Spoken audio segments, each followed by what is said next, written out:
Ready? And officially recognizing the forum, we will call ourselves into session and hand over my duties. Oh, sorry.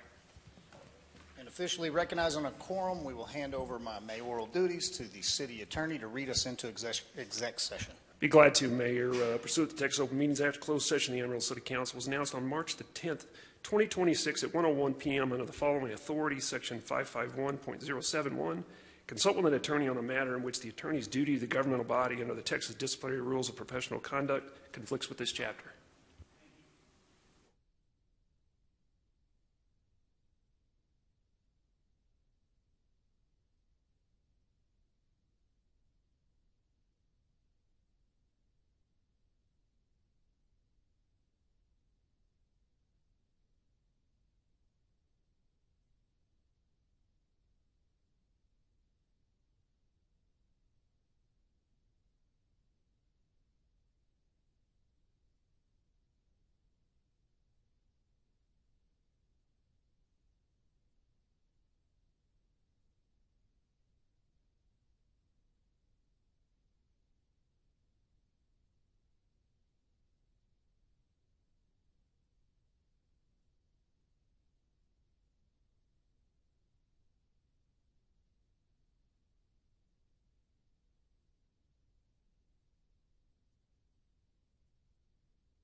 Council has completed executive session. Time is 3:30 or 2:34 p.m.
Is a little after 3 o'clock here.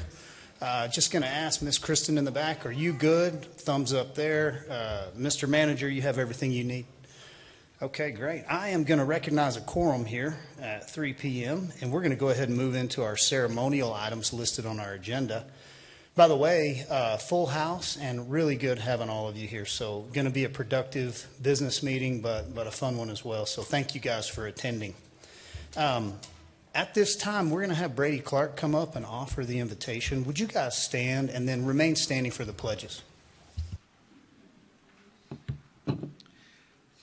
As a community, we're made up of people from all different backgrounds, all different belief systems, all different ways of seeing the world. And for me, as a Christian pastor, I go to the scriptures to find things that can bring us together and allow us to stand united for the benefit of our community and for the world around us. And so as we begin this morning or this afternoon, I want to read just a couple of scriptures before we pray that I think will set the tone and help us to walk into this with the right attitude and hopefully the right heart. Psalm 133, verse 1 says, "Behold how good and pleasant it is when brothers dwell together in unity." And as ones who serve as elected officials and as ones who represent their communities that are here, a reminder from the book of Jeremiah, chapter 22, that says this, "Thus says the Lord, do justice and righteousness, and deliver from the hand of the oppressor him who has been robbed, and do no wrong or violence to the resident alien, to the fatherless and the widow, nor shed innocent blood in this place." And out of Colossians, Paul says, "And above all these things, put on love, which binds everything together in perfect harmony." Let us pray. Lord, we thank you that you have brought us together as a community in such a time as this. We thank you that you have allowed us to be in positions to make decisions and to hopefully lead our community forward in the best way possible. Lord, we pray for the unity of heart. We pray for the unity of will, that we can come forth and do what's best, not just for Amarillo as a whole, but for each and individual family and individual represented in this place.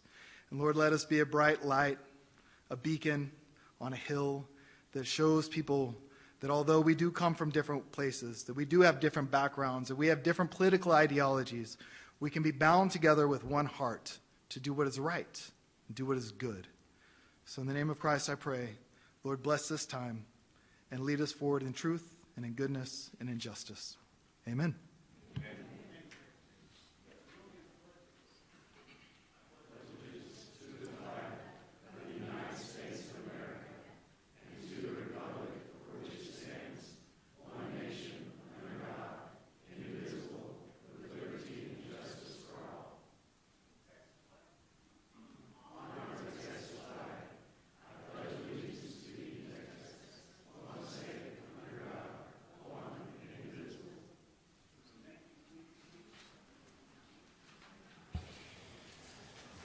Okay, we have a few recognitions that we get to do here today.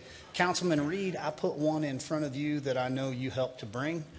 Would ask you to read that, and then Councilman Prescott has the other one. So if we could, we're going to go ahead and go downstairs here, and if I could ask Tam Boatler to come up, please.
All right, certificate of recognition.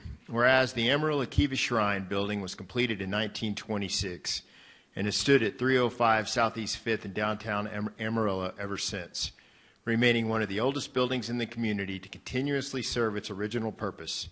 And whereas the Kiva Shrine represents more than 550 active shrine members across the Texas Panhandle who are united in fellowship, philanthropy, and a shared commitment to serving children and families in need. And whereas the Kiva Shriners join more than 300,000 Shriners worldwide in supporting and sustaining Shriners Hospitals, children's hospitals, a renowned healthcare system dedicated to providing specialized pediatric care regardless of a family's ability to pay. And whereas since its founding in 1922, Shriners Children's Hospitals have provided specialized medical care to nearly 2 million children, focusing on orthopedic conditions, burns, spinal cord injuries, and cleft lip and palate while advancing important medical research. And whereas, as the Kiva Shrine celebrates 100 years of service to children in the Amarillo community, its members continue to embody the enduring Shriner motto, "No man stands so tall as when he stoops to help a child." Now, therefore, we, the Mayor and City Council of the City of Amarillo, Texas, do hereby recognize and congratulate the Kiva Shrine on the occasion of its 100th anniversary and extend our sincere appreciation for a century of philanthropy, compassion, and dedication to improving the lives of children and families in Amarillo and throughout the world.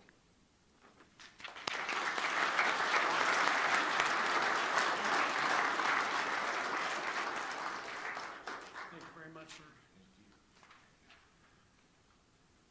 Well, we certainly appreciate all of this. Takes 100 years to get it, but we got it finally. And I'd like to let everybody look at it. It's a nice certificate. And the Kiva works hard to help kids, and we can all use all of y'all to help. Thank you very much.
Rudy?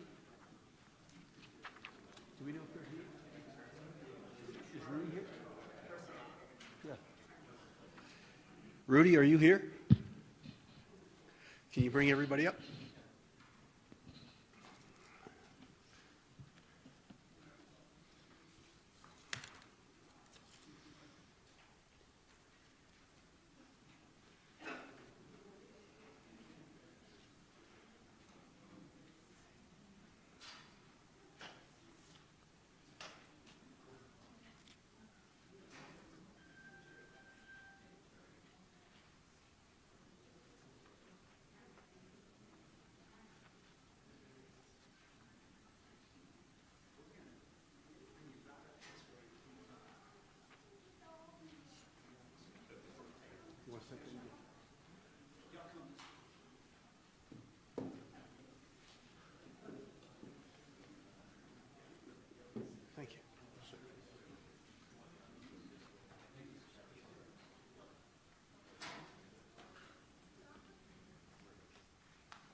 Certificate of Recognition. Whereas Private First Class Gabriel Chavez, born August 18, 1922, in Potter County, Texas, served his country with honor in the United States Army during World War II.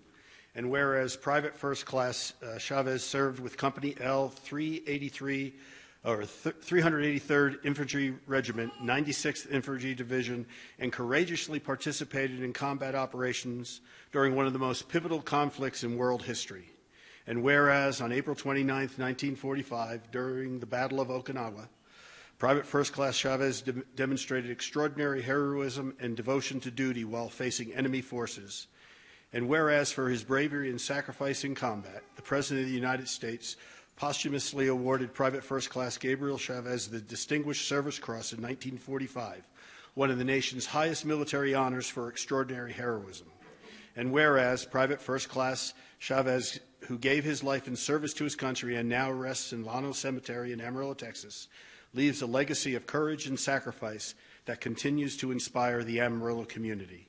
Know therefore, the City of Amarillo proudly recognizes Private First Class Gabriel Chavez for his extraordinary courage and sacrifice, and extends its deepest appreciation to his family as we honor the legacy of a hero whose service we will never be forgotten. Thank you.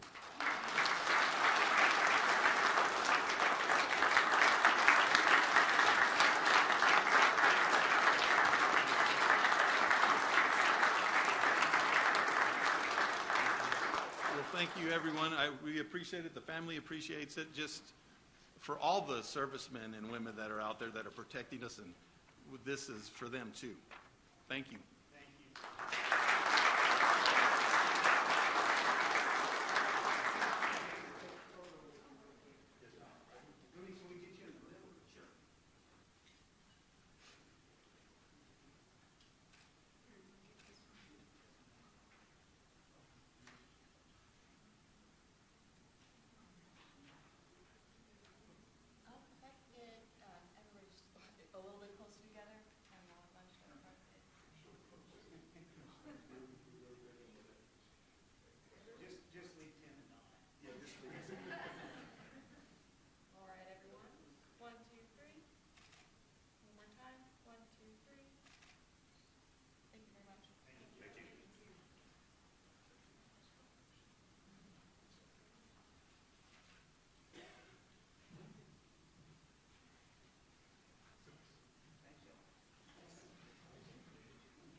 Okay, making good progress.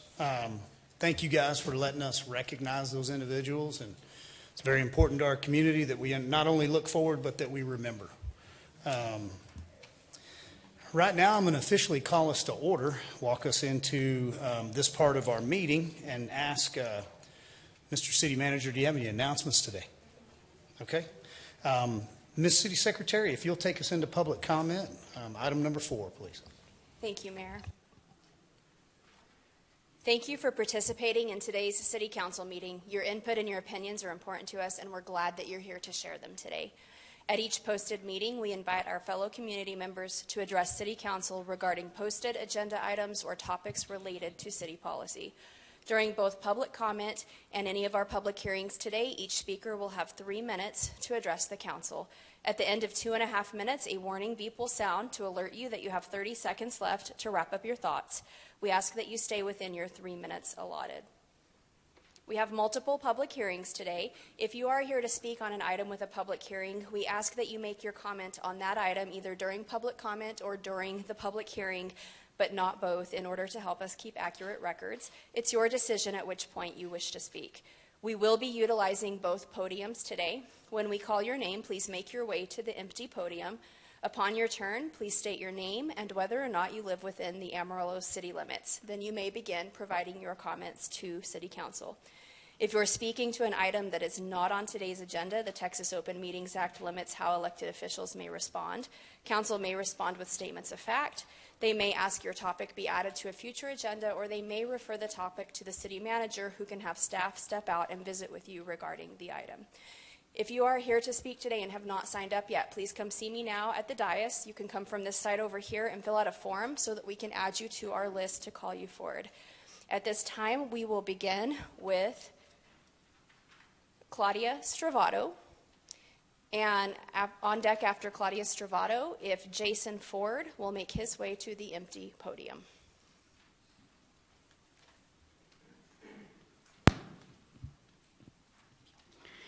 I'm a citizen of Potter County and have been for many years. I'm here today to speak about the issue of the Ten Commandments monument at the city. It seems like we're back where we were a couple of years ago when sanctuary cities was an issue where we were mixing religion with government, and it resulted in a great deal of time-consuming discord. I'd like to say that Amarillo is a very religious community. We are considered the buckle of the Bible Belt. We have many Protestant churches, Catholic churches, a Muslim temple, several Buddhist temples, and many unaffiliated churches. We are not a Christian-only community. We are not a Christian-only state. We are not a Christian-only nation. We are a people in this country who believe in freedom of religion and the right to practice our religion of choice.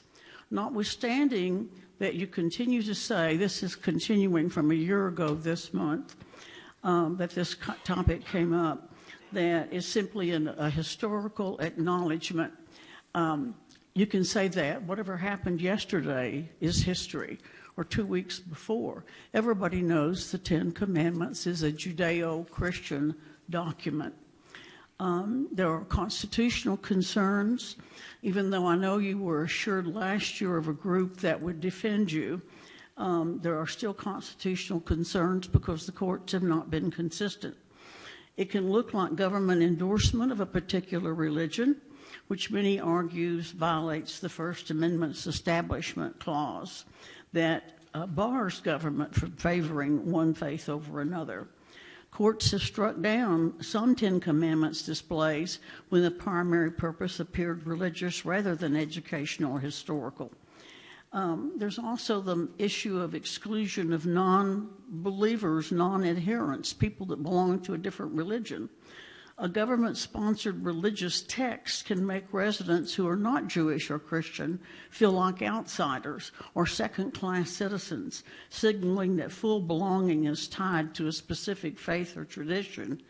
Families and religious leaders, including some Christians, have argued that these displays send a message of religious intolerance.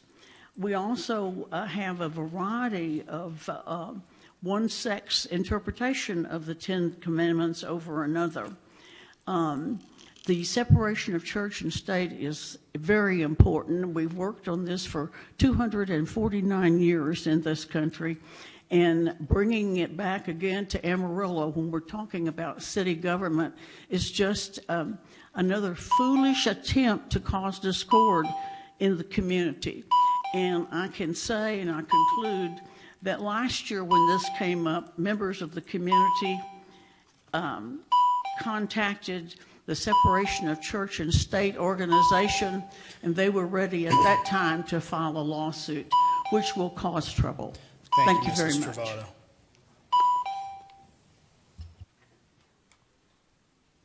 Okay, is Jason Ford here? If not, our next speaker will be Diana Rivera.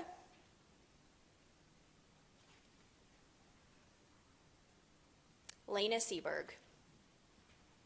And as Lena makes her way up, after Lena, we will have Tim Benson.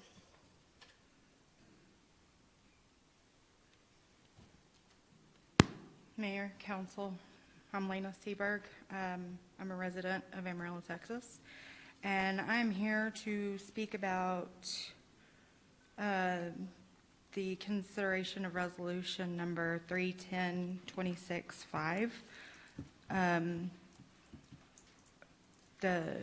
for more surveillance. I don't understand what this is about. Why do we need to micromanage people? You know, I mean, this is maybe a good thing, but it could be used for very evil purposes. And I don't think you guys want somebody spying on you all the time, seeing your car go from here to there. You know, we could spy on you and follow you on vacation if we wanted to, because that seems to be what y'all are wanting to do. And this translates not just to crime, not just to illegal immigrants or legal immigrants or anything like that. You can use this against women leaving the state. Old white men do not need to be spying on people. We've got enough problems with that already. You need to drop it.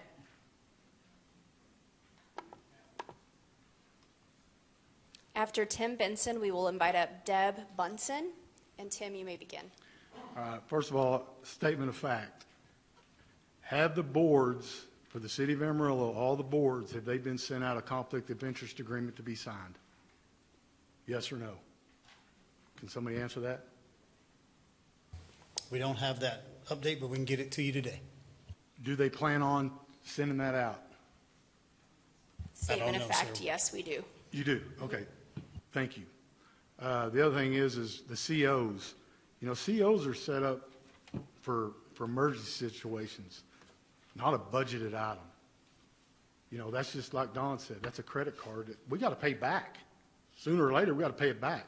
So just pass it on down the road to the next generation, I guess. But I'll leave it at that. But one thing I would like to comment, whoever finally got the agreement to put the vending machines in, thank you.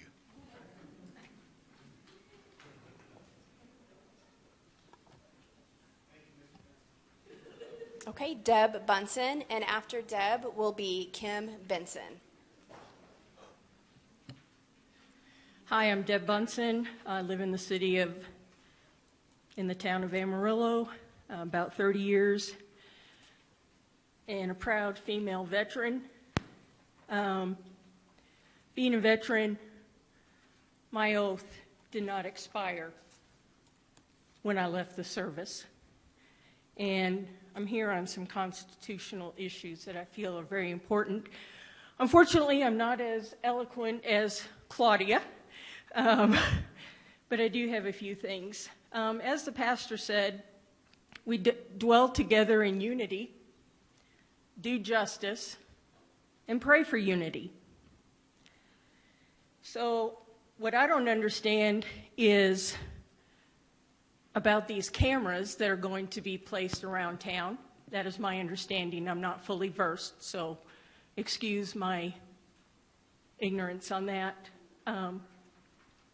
But how is that going to affect all residents?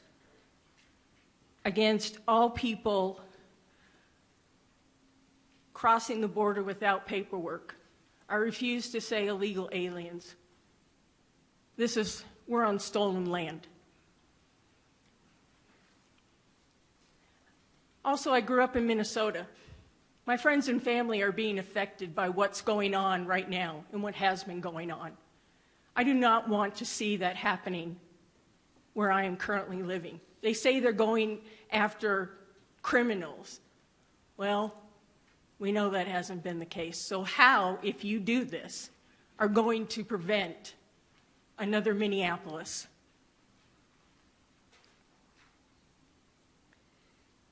And then as far as the Ten Commandments, as Claudia stated, we are not a Christian town. We are not only a Christian state or a Christian nation. We have mixed religions. We are a melting pot.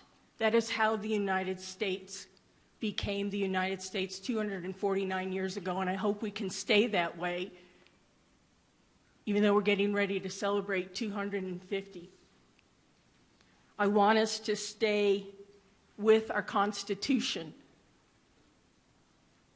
If you didn't serve, if you didn't uphold your right hand to swear to the Constitution, then don't preach to us that have. Please do the right thing for all people in this town. Thank you. Thank you, ma'am. I will go ahead and just give a statement on item 7.9. I believe that's most of what you guys are addressing. So we'll have a thorough discussion on that item and be able to tell everybody. So if you don't stay for the full meeting, you can watch the video. It'll be streamed. But you'll get an update from staff on exactly what that $87,000 is going for as it pertains to public safety. And if that's not the item, then I'm unaware of maybe what you guys are addressing. So thank you. Mrs. Benson. Cassie Green, you'll be next if you want to make your way up to the empty podium. And Kim, you may begin. Okay, thank you. Kim Benson, Amarillo, Texas. I'm here today to talk to you because I came for the work session this morning on the budget, and it reminded me of something. I came before the council January 28th, 2025, and talked to the council about streaming the board meetings. Today in the work session, you talked about that you're going to rely on the boards to help you in the decision making for the budget shortfalls, whether it's assessing fees or cutting programs, whatever. But we don't stream our boards, and your boards are very important. I've been attending several board meetings in the last several months and have seen how important our boards are, who you place on those boards. But one element that we're missing also is streaming those board meetings. The citizens don't get to see that. They're not advantaged like I am of being retired and having the time to go to those board meetings and see what's going on in our city. You know, Mr. Simpson, you were nice enough back when I came in January of that year and put it on an agenda, and you instructed the staff to do that very thing. When we moved into this building has that capability of streaming that. You don't want to use the council room, that's fine, because it's set for you guys, but room 1500 has that capability. It hasn't happened. I did ask Mr. Path and the city secretary about when that was going to happen back during the election season. They said they were working on it. Well, here we are, almost May of this year, and it's not happened. So before y'all put that on the boards, let's get the citizens involved and see what's going on in these boards. You know, when Parks and Recreation brought to you that we were going to close those pools, that blindsided us. When was that decision made? It was made in Parks and Rec. You guys didn't know what they discussed. I mean, Mr. Reed's on that board, but the rest of you guys aren't on that board. You don't know what's going on. But in your spare time when you're bored, like me, go look at those streaming videos, but we don't have that capability. Please talk about it again or instruct this staff to not slow play it anymore and get this done. Thank you. Thank you, ma'am. After Cassie will be Misty Collier. And Cassie, you may begin. Hi, my name's Cassie Green. I'm a resident of Amarillo. And basically, I kind of have the same concern concerning items 7.8 and 7.9. Have we even ran this kind of agenda across any of our boards that we have set in their state? I'm on the board of digital rights, and I have not seen this agenda. So that being said, I feel like you should not move forward until you have citizen participation. And there's a lot of concerns. I've been on social media, and people are not okay with these agenda items. Thank you. On deck after Misty will be Mike Fisher. Misty, you may begin. My name is Misty Collier. I'm a citizen of Amarillo. Our founding forefathers warned us about a government that stops listening to its people. In the Declaration of Independence, they wrote that they had petitioned for redress in the most humble terms, yet their petitions were unanswered only by repeated injury. Today, many people feel that same frustration. We write letters, we attend meetings, we vote, we petition our leaders for justice, transparency, and accountability. Yet too often our voices are dismissed. The founding generations believed government derives its power from the consent of the governed. When the people speak, leaders must listen. This nation was built on an idea that justice belongs to the people. And we will continue to speak until our government remembers who it serves. I would ask you to not violate our Fourth Amendment rights by AI technology and surveillance. I quit coming to these meetings because I felt like my voice was not being heard and the people's voice was not being heard. I find hope in the fact that God gave me righteous causes. He asked me to speak, so I spoke. Every subject I have given to you, you have shown me a no vote to and a wall. But God, He is good. No matter the vote that was rendered, God took every issue and made it a national offense. So I keep speaking because of that. And when it comes to separation of church and state, that was so that the government wouldn't interfere with the faith of this nation. And I pledge allegiance to one nation under God in America. And our founding fathers based every document on the principles of the Scripture, period. Have a nice day. Okay, after Mr. Fisher will be Ms. Tanya Winston. And Mike, you may begin. Thank you. My name is Mike Fisher. I live in the city limits of Amarillo. I watched the budget workshop, I guess that's what you call it, right, this morning. And there's talks about a lot of cuts, cutting services, tightening your belt a little bit. And that's what I think the city should be doing. I can start with one thing that can save you a lot of money. I've already brought it up. Just get on your phones while you're here and go to the city of Amarillo, Amarillo.com. Anybody in the audience, and just ask it a question. I asked one question today. I didn't keep asking it questions until I couldn't answer it. The first question: who's the police chief of Amarillo? And it didn't know. We're paying $500,000 a year for Emma. For the people here that don't know who Emma is, it's an AI bot that we're spending. I think it adds up to about $5 million. And $500,000 a year. Just imagine if we shopped local, we could just hire 2 people to just answer the phones all day. And we could probably pay them, $50K a year? And then we'd still save $200,000-$300,000. And they probably know who the police chief is. Ask ChatGPT who the police chief is. It gave me everything I wanted to know. When you guys approved it, when he was sworn in, but the one that we're paying $500K a year for didn't know the answer. And you could integrate ChatGPT into the city's website for about $50K a year. So there's you some more savings. Or just hire a couple of people. And then the city manager is talking about cutting costs, and he says the naysayers don't know what they're talking about, something to that effect. While he's over here trying to, I guess, buy some old used equipment from Amarillo National so they can put a drive-up at City Hall so people can pay their bills. Yet I haven't heard a single person come up here and complain about needing a drive-up. But he somehow knows better than we do that we need some sort of drive-up. I think we still have a temporary booth out there to prove everybody wrong that we need a drive-up. The next thing is if you could take 5.13 off the consent agenda. Again, we're talking about cutting costs. $1.846 million to update the bathrooms at the Civic Center. And we all know we're probably going to get a new Civic Center someday. Why in the heck did we approve this in the first place? But not only that, we got a change order. So how can we be responsible? We're going to hold these contractors to their bids. We're going to add another $100K to this.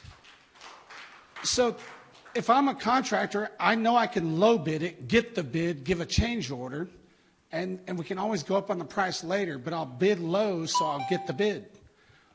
Cole, you know about this, right? I mean, let's do better with the current bids. Thank you. Thank you, Mr. Fisher. Appreciate you.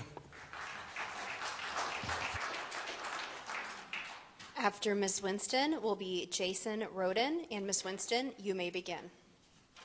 Good day. Good day. I'm here because I have concerns about the voters registration office here in Amarillo, Texas. On March the 2nd, I went to go see about my aunt. When I got there, she told me that she had put her ballot, her mail-in ballot that she filled out, in front of her mailbox, which is on the left side of her door, so it's close up. So when she puts her mail out, she sits and waits for the mailman to come to watch her mail. This is just what she does. But what was odd, she said, is he took her ballot off of the clip and put it back in her mailbox. So I just so happened to go by my aunt's house that day to check on her. She told me what happened. I told her that I would try and take her ballot to the Santa Fe building. I told her they might not take it. You might have to be the one to bring it. So on March the 3rd, I went to the Santa Fe building on the 3rd floor, tried to give them her ballot. They wouldn't take it because she had to deliver it herself. They even said that they would, if she was in the car, they would go out there, but she was not with me. So they instructed me that I could go to the downtown post office, and they have a special box for the ballots that one of their employees would go pick up. Well, when I go down to the post office, the United States mail employee, she said, I don't know why they keep sending people down here to this post office and telling them that we have a special box for the ballots. We don't have a special box for the ballots. All the mail has to go in this bucket with all the other mail. She said, I don't know why they're telling people that. You're not the first person to come down. So I said, well, they told me to make sure that it's post-dated and that you all will put it in this special ballot box and someone will come and pick it up. She said, no, ma'am. She said, all mail has to be expedited in that bucket, and that bucket will go to Ross. My concern is somebody wasn't on the same page. And by that being March the 3rd, the actual election day, how many other people put their ballots and followed those instructions? And what I need to know is, how do the people who did their ballots through the mail, how do they really know if their ballots was submitted? Do they get a letter back saying that their ballots were submitted or what? And that was a question that other people had asked me that I couldn't give them. So what I need for the city to get on top of that, and I need somebody to get in touch with me and let me know what the results are. Thank you, Mrs. Winston. Appreciate you speaking today. I do want to direct you to the right authority. So, Ms. City Secretary, do you mind just speaking briefly to who handles the elections? Yes. Excuse me. The elections are handled by the county election administrators, and so you would need to reach out to the county. You could talk to Christy Benj if it's Potter County, or you could maybe reach out to one of the commissioners on the commissioner's court there.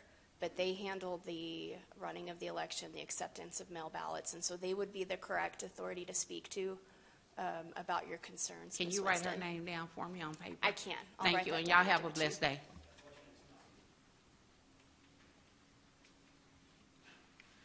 Hello, my name is Jason Roden. I do live within the city of Amarillo.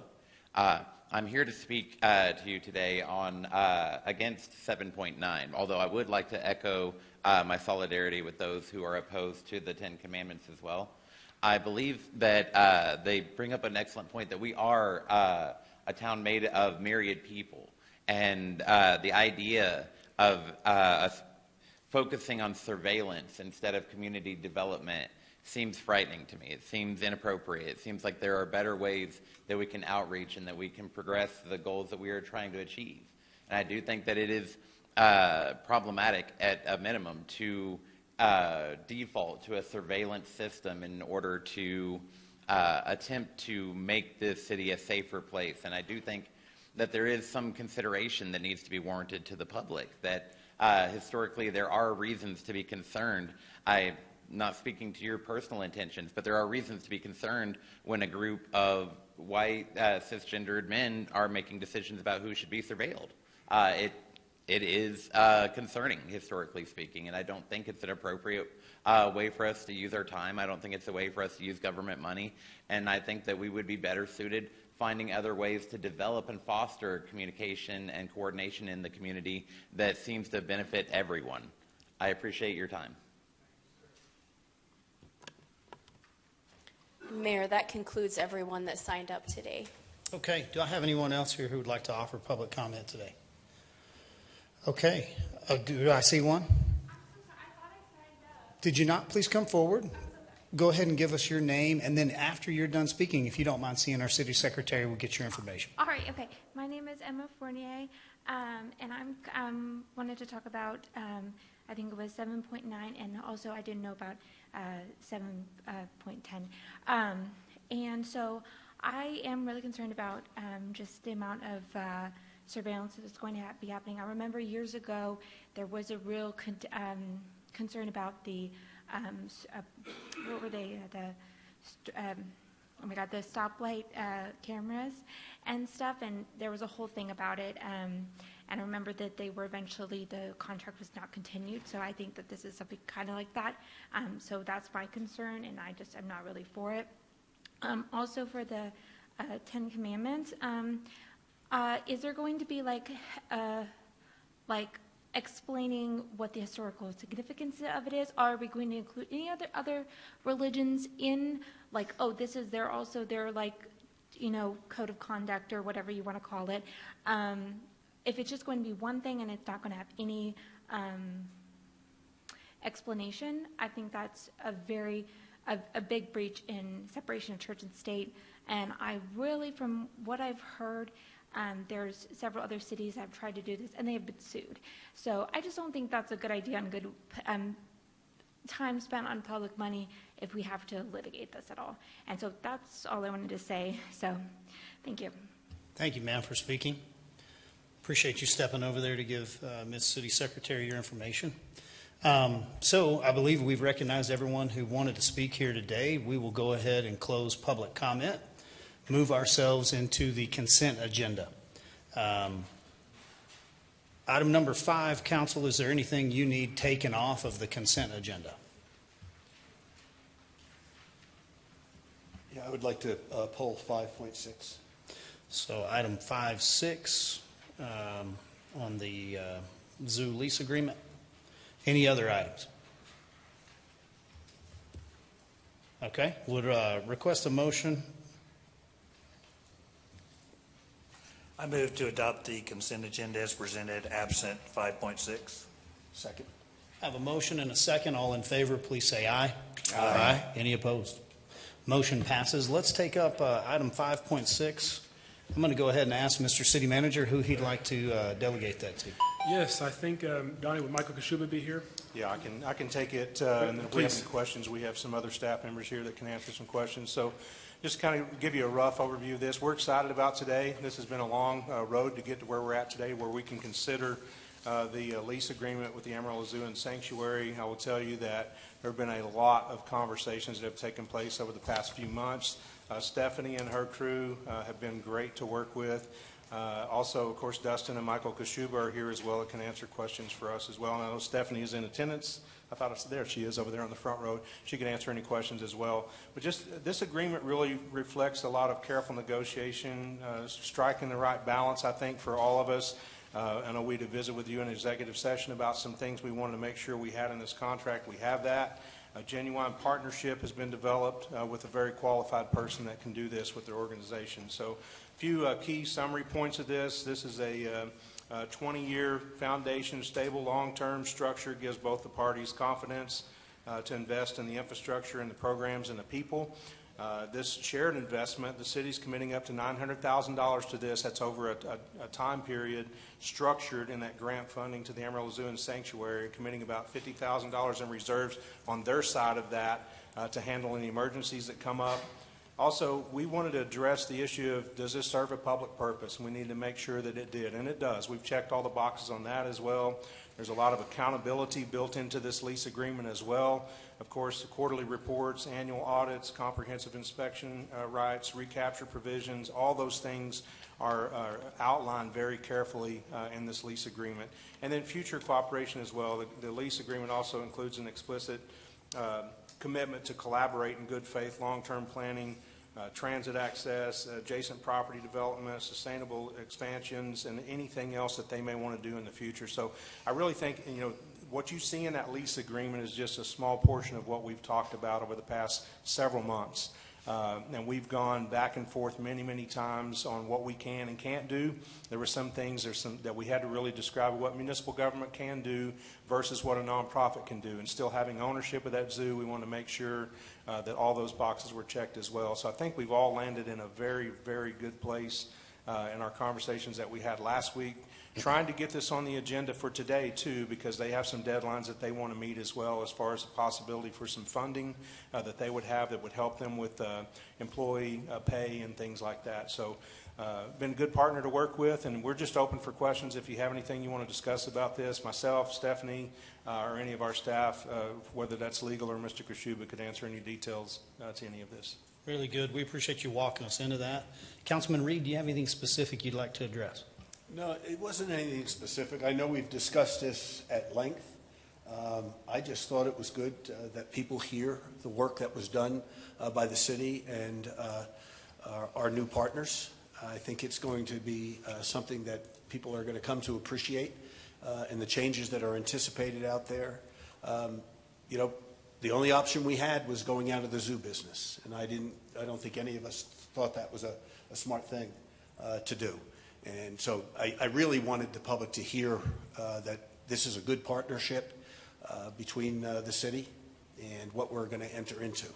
The one common thing we saw between both groups, both the people that are at the zoo now, our Parks and Recreation Department, and those that are on the lease, is that they're both passionate about it. I mean, both sides of this are so passionate about that zoo, wanting it to be successful. So I think we have the formula in place that can do that for years to come.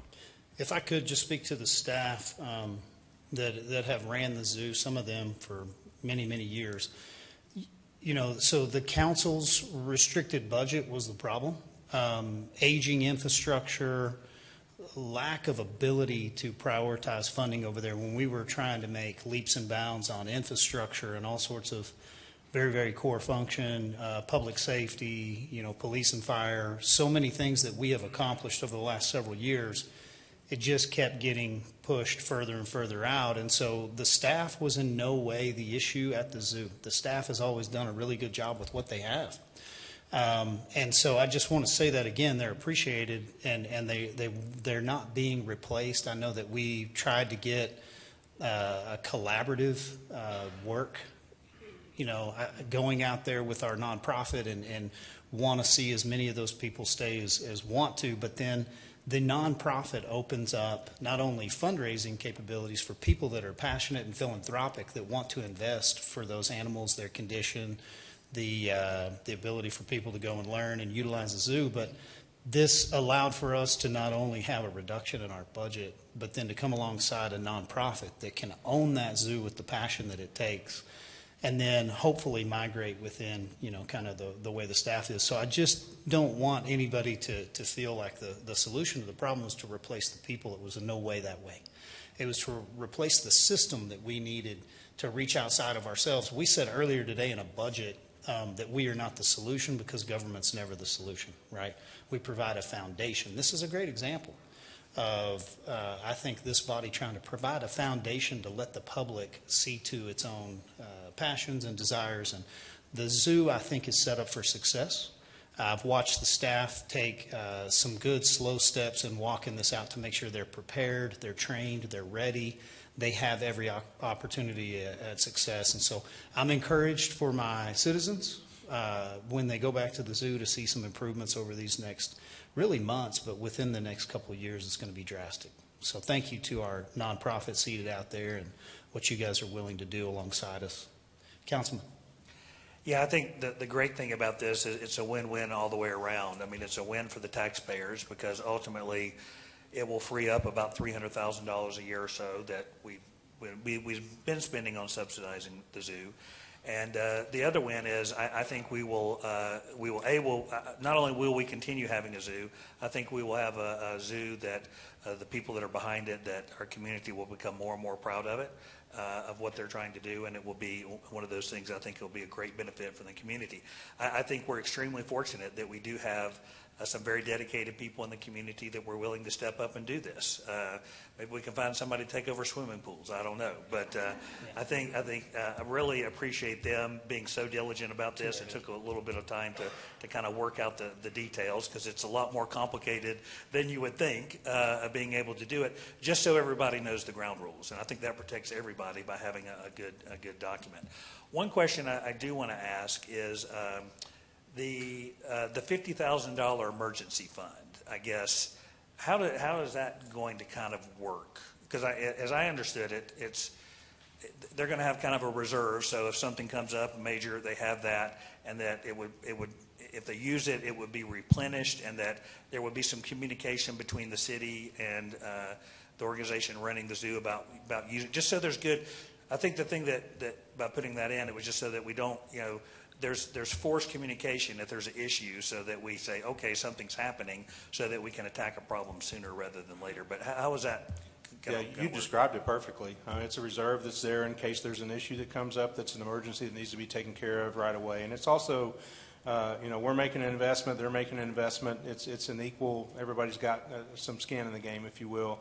So that if something happens, we have a plan and we can get that taken care of immediately. Rather than us trying to find a funding source to get that done and time spent with those capital improvements needing to be done. Really, that was a lot of the negotiations that surrounded how we were going to be able to structure this for them to be able to spend the funding that they would have from the city and what that would be used for, how it would be used, how we would be accounting that. So we really just wanted to have a $50,000 reserve there so that they could, if something happened, they could address it. And they hold the reserve? Correct. And then, but then there's a report out. I mean, there's a mechanism, or what is the mechanism in place that, okay, the city would find out if they're having to tap into those reserves? Well, first of all, we've all agreed, and this is the one thing I love about this relationship that we developed, is that there's got to be communication about everything that's going on out there. Making sure that Mr. Kashuba knows everything that they're needing out there as far as what they're wanting to do for programs, what they're needing to do for capital improvements, so that there's good communication, not only between them and us, but also between us and you and the citizens on what's going out there. So it's just another communication trail. We had an emergency. We're going to have to spend some reserves to get that fixed, and we'll just talk our way through that. Okay.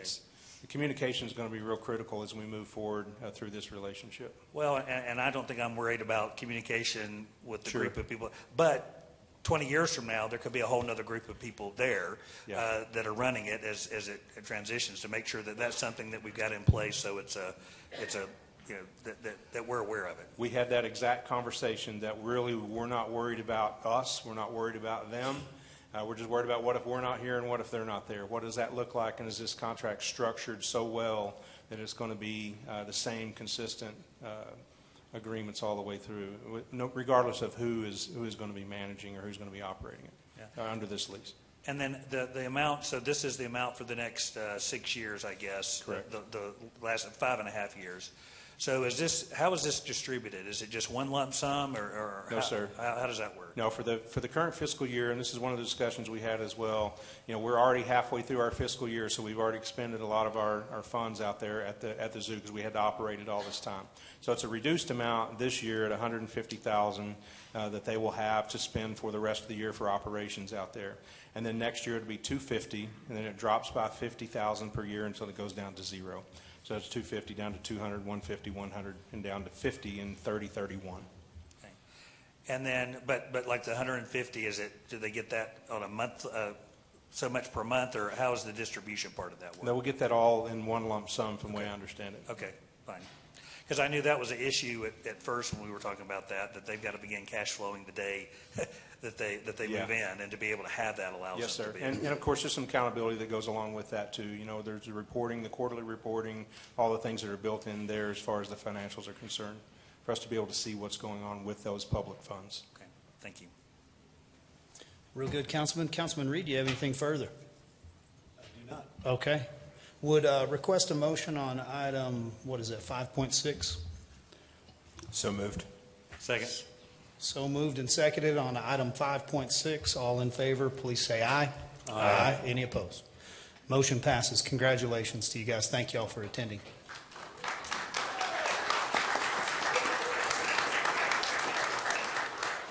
As a side note, that was something that Councilman Kraft in Place 1 started work on about a year and a half ago, I think. So took a good long while. We walked it slow, but I know we walked it in the right direction. So thank you once again. Move into Section 6 in our agenda. I don't have any discussion items here today.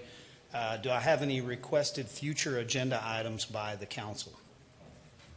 I've got one. Yes, sir. I think it's, I'd like to hear how we're going to get the committee meetings on the. Are you talking about our boards and commissions and, Yes. and streaming those? Yes. Okay. I'd like So- to have some resolution on that.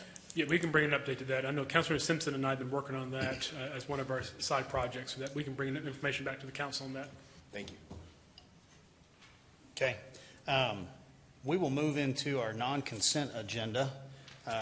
Always good. I know we have bond counsel here, so we're going to be able to get them moving by 5 o'clock. I believe that's their deadline. Interested to hear this one. So item 7.1, I'm going to ask the city manager to read us into that one. Yes, and so we have a few guests with us, but first off, we're going to set the stage and provide some context. I'm going to have Donnie Hooper provide you some context about the street project. This is a street bond with a little bit of PID. And then once he's finished, I will bring up our financial advisors to talk about what we have structured for a potential note on this, and then go from there. So, Donnie, I'll turn it over to you. Okay, thank you very much, Mayor and Council. So a brief recap. I want to go through this again to make sure that everybody in the public mainly hears this. But I went back and watched an August 10th, 2023 council meeting that occurred, to go back and look and make sure we had the context right of what was said in that meeting. Of course, this was a previous council, where they really gave direction. That council gave direction to us to look at issuing debt each year for street maintenance programs, street reconstruction for a 10-year look. In other words, every year that we would be putting money toward those streets for 10 years to make those improvements. Presentation of a revised plan was given to City Council February of 25, the 25th day of the month, where debt was issued for the 25 summer maintenance program. So that was a year ago that we went through that process. Then we started, of course, and finished our summer maintenance program. We also discussed yearly cycle for street maintenance and street reconstruction, planning and execution. So this was all part of a bigger plan. It wasn't just coming up this week and saying, hey, let's issue some COs for some street plans. This was more of a strategic plan that began in 2023 at the direction of the council. We did ask for council feedback in 25 to make sure that we had everything in order to what we wanted to do. The only thing that came out of that feedback was that we did not want to fund an in-house program where we were doing mill and fill. Instead, that would be a part of the street maintenance contract. So we took that and moved forward with the plan. So basically what we did is we came up with the 10-year program goals that we'd begin our street assessments in November, starting those much earlier than we had before, so that we would have projects ready earlier to go in the year. We began design of new maintenance projects 1 year ahead of paving and maintenance season. So in other words, what you're seeing in design right now that's already fixing to get underway would be for next year. And we did the same thing a year ago to get ready for this year. Projects to be out for bid early enough to get plenty of interest from our contractors. For those that don't know, and this has been typical through my whole career, if you don't get the bids out early before you get into the spring, most of those contractors that do street work, they're tied up with contracts. They want to secure those and get their jobs set up for the coming summer season when it's paving season, so that they can have work for their employees and for their companies. So we want to make sure and get those bids out early. We were not doing that. We didn't do a very good job of that, but we are now.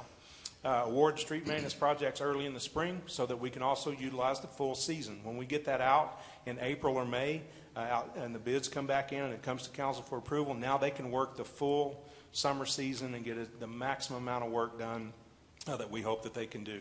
I went back and simplified this chart and moved it so that you could kind of see this in order. This is something you've seen before, but I changed the order of it just so it makes a little bit more sense. The goal was to issue debt in February. That would, of course, then put our projects out for bid all the way up where we could do that somewhere in May, and now we're hitting our targets. Then we would start our summer construction maintenance project that would run all the way through the early spring, all the way through October. That October date is not ever set. It's when we start seeing cold weather come in, where our temperatures are not, we're not able to pave, we're not able to do the work, then that's when we stop that project. But that gives us that full 4+ month range when we do it in this order. Then in November, we would begin our next street assessment, which that has already occurred in this year as well. The street assessment was finished up for this year just about a month ago, and so now we go back up to February, and what's going on right now is the assessment evaluation is taking place for next year's program, coincide with the rest of the work. And then, of course, we just continue to go through the design phase. That takes us all the way up through October, and then here we are back to the bid packets coming out. Then we're back to February to issue the debt, and that just keeps going year by year by year. That's the 10-year look that we were looking at in getting all this done. That puts us in a very, very positive position to make a true difference in our streets and the maintenance that we're putting into them. I told y'all this in the last meeting, and I'll say it again. It's the best program we've had in my 30 years of doing this as far as a plan is concerned to truly maintain the streets, because we're not the only city that struggles with this.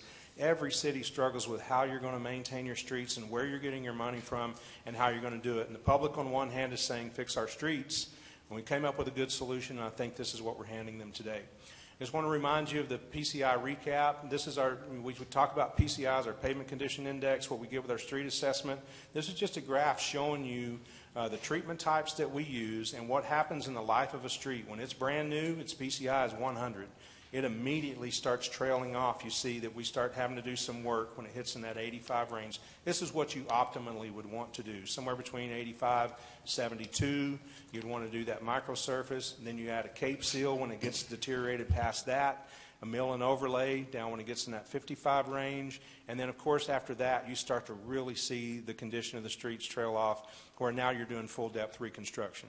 Those numbers for dollars up there are just a representation. It's $1 now, or you're going to do 4 times that if you wait till the next treatment, 12 times that if you're going to wait until the next treatment. So you're spending good money now by doing the maintenance to prolong the life of those streets, and you see the timely preservation just flattens that curve out a little bit. We've already seen an improvement in our PCI, and we expect to see more improvement in that PCI as we go through with this program.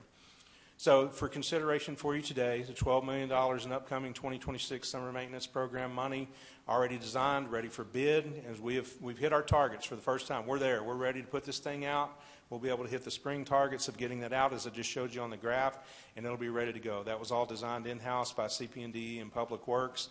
Alan Jackson, we call him that, Alan Jackson, the Chattahoochee brothers worked on that together to get this done. I shouldn't have said that in this meeting, but that's what we call them behind the scenes, Alan and Jackson. $16 million design and construction for Osage Street from 34th to 58th is in design phase. Then a proposed debt issuance, if approved, will fund the planned maintenance and reconstruction projects. So I want to run through the list of projects. This is the first one. This is the $16 million design and construction for Osage Street from 34th to 58th. That is a full depth reconstruction.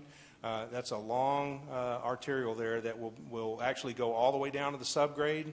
We'll restabilize the subgrade. We'll add in new base material. We'll stabilize the base material. It'll be compacted. It'll have density tests, just like a brand new street would. And then you're going to come back and tack that and pave it and make it a new road. And again, that's all the way from 34th to 58th. Construction time on that's 2 years. We're at 30% design right now. We know that the design is going to be complete this fall, and we want to jump right into that work as soon as we get the design finished to start bidding that project out to get the work done on that. As far as street maintenance is concerned, streets are chosen for the improvements based on the assessment that we talked about. And we do that assessment with some very complex equipment that tells us the life of that street, what the thickness of the pavement is, what the longitudinal cracking is doing, what the horizontal cracking is doing, how much moisture is getting into that base material, what the condition of the base material is. All these things go into that assessment. And then we take that PCI condition, and then streets not need a full depth replacement. We start evaluating which ones are the most important to put on the list. and streets that will improve our overall PCI rating. So if you have a street that is down there in the area where it's just mill and fill, might need reconstruction, we're probably going to move that down on the list and go to something else that's going to improve our PCI rating based on the conditions. There are 3 types of treatments that we use for this maintenance program: mill and overlay, cape seal, microsurfacing. Each of those treatments has a different role, as you saw on the PCI curve that we had a moment ago. A mill and fill, just to explain this to everyone so you can hear it in layman terms, that's where we grind off the top surface of the pavement. We put new hot mix on top of that, and we remove the deteriorated surface, allowing the new asphalt to bond properly to that. It's about usually 1.5 inches to 3 inches thick. It does restore the ride quality very well. This is a very popular treatment that a lot of entities use, including TxDOT and others. It fixes the moderate cracking and rutting, provides new driving surface, and this year's program that we have designed has about 30 blocks. And we changed that. We've been using miles and lane miles, and I think that's confusing. And Jerry and I were talking the other day, and he said, let's use blocks. That's something that everybody can hear in their head, and regardless of how many lanes it is, you know how much you're getting for the work here. So about 30 blocks, and we run through those for you. The first of those is this area downtown, right where we're at now. This is north and south downtown on the majors, covering 9 city blocks. Each are 3-lane streets. They will get mill and overlay, and you see that's on all 4 of those. Now, we have some other treatments we're doing on this corridor as well that I'll show you later on in the presentation. Wolfland Avenue, this is 12 city blocks from Austin Street to Washington Street. That is a street that's in dire need of repair, and it has reached the point in it that it has to have a mill and no other treatment would really do it any good out there. So we'll be doing a mill and overlay on that one. Both streets are 2-lane streets here. This is out by Parkside and 48th. This is just north of John Stiff Park. Desperate need of that, and with the increased traffic and everything we have going on at John Stiff, we thought that was a good solution out there to add this to our mill and overlay program. And then South Coulter Street, covering about 15 city blocks on a 5-lane arterial, and you can see that that's a long stretch there from the loop. It goes all the way up to Arden Street, so a very long stretch there on Coulter. That also, some of the thought processes in it too is where is it tying into recent work that we've had, where we can make a corridor whole, if you will, tying into other repairs we've had in the previous year's program. A cape seal is a 2-step treatment. Y'all are used to seeing a chip seal or a seal coat program where we have the rocks out there.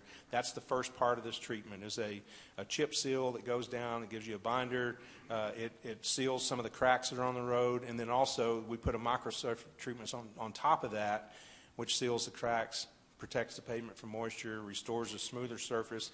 And a microsurface surface is very easy to drive on. They're very nice. It looks like a rebuilt road, but it's really not. More durable than a chip seal, smooth finish, 8 to 12 years life on that, and we have 69 blocks of arterial streets that we feel like we can add to this program this year. I will say this too, with fuel prices the way that they were about a month ago, we thought, man, we're going to be able to get a lot more done with this program this year than we may have been able to do maybe in the previous year. Now, with fuel prices surging back up, we're going to have to look and see how those bids come in, but typically, we think we're going to be able to get 69 blocks of arterial streets done. So here they are. This is the other part of the majors downtown that qualified more for the Cape Seal rather than doing a full mill and fill on those. And so, and that was based on the assessment data that we got in, and that's the north and downtown majors. We have 6th Street Avenue covering 15 city blocks, and that's all a 2-lane street, and that's a very large, heavily traveled corridor. That's going to get a nice treatment on that. Also Fulton, this will cover 15 city blocks as well, and this is over off of Bell Street, back over from Bell to Coulter there on Fulton. And then we also have 10th Street from T-Anchor, and that goes 16 city blocks as well, and ties kind of right back into the 10th Street project that's ongoing right now with some of the improvements that's happening on 10th, more of this side of that, on the west of that area. Another Cape Seal project, Eastern Street, covering about 14 blocks, 5-lane arterial. And then we'll move to the microsurface treatment. This will be easier to get through. The microsurface is just basically going on top of some streets, putting down about 3/8 of an inch of pavement, if you will, sealing that, keeping it from getting water back into that base material, correcting the minor ruts, skid resistant, prevents water intrusion and oxidation, things like that. It's a low-cost treatment. but it's better than seal coat and chip seal. We get a lot of complaints about rock on the road. You will not get rock on the road with this. This year's program has 5 residential areas that will receive this: Belmar, Puckett Place, Vineyards, Creighton Park. We'll have to look and see what the fuel costs do to us this year. We have an order that we can back those up if we need to back some of these out, and we have a plan for that. But these residential areas are areas that were, when we had a large full city chip seal program that took place several years ago, these were the last of those that didn't get done. So we want to make sure that we get those done as well and added them to the program. So a summary of that: 30 blocks of arterials, 69 blocks in mill and overlay, 69 blocks of Cape Seal, 5 residential areas with micro surface. So we have more of this presentation, not only just with this side, but we also have our financial advisors here as well to talk. But if you have any questions about any of that plan, we'd be glad to answer any of those questions. Questions for Mr. Hooper? So Osage, so what's the history on that? I mean, we're doing a full replacement on that. Is it lack of maintenance? Is it just finally giving up the ghost? I mean, did we not do the maintenance on that, or what is causing, why is that at the top of the priority That's a list? great question. Historically, there are a lot of streets that are, not just Osage, that are in the condition that Osage is in.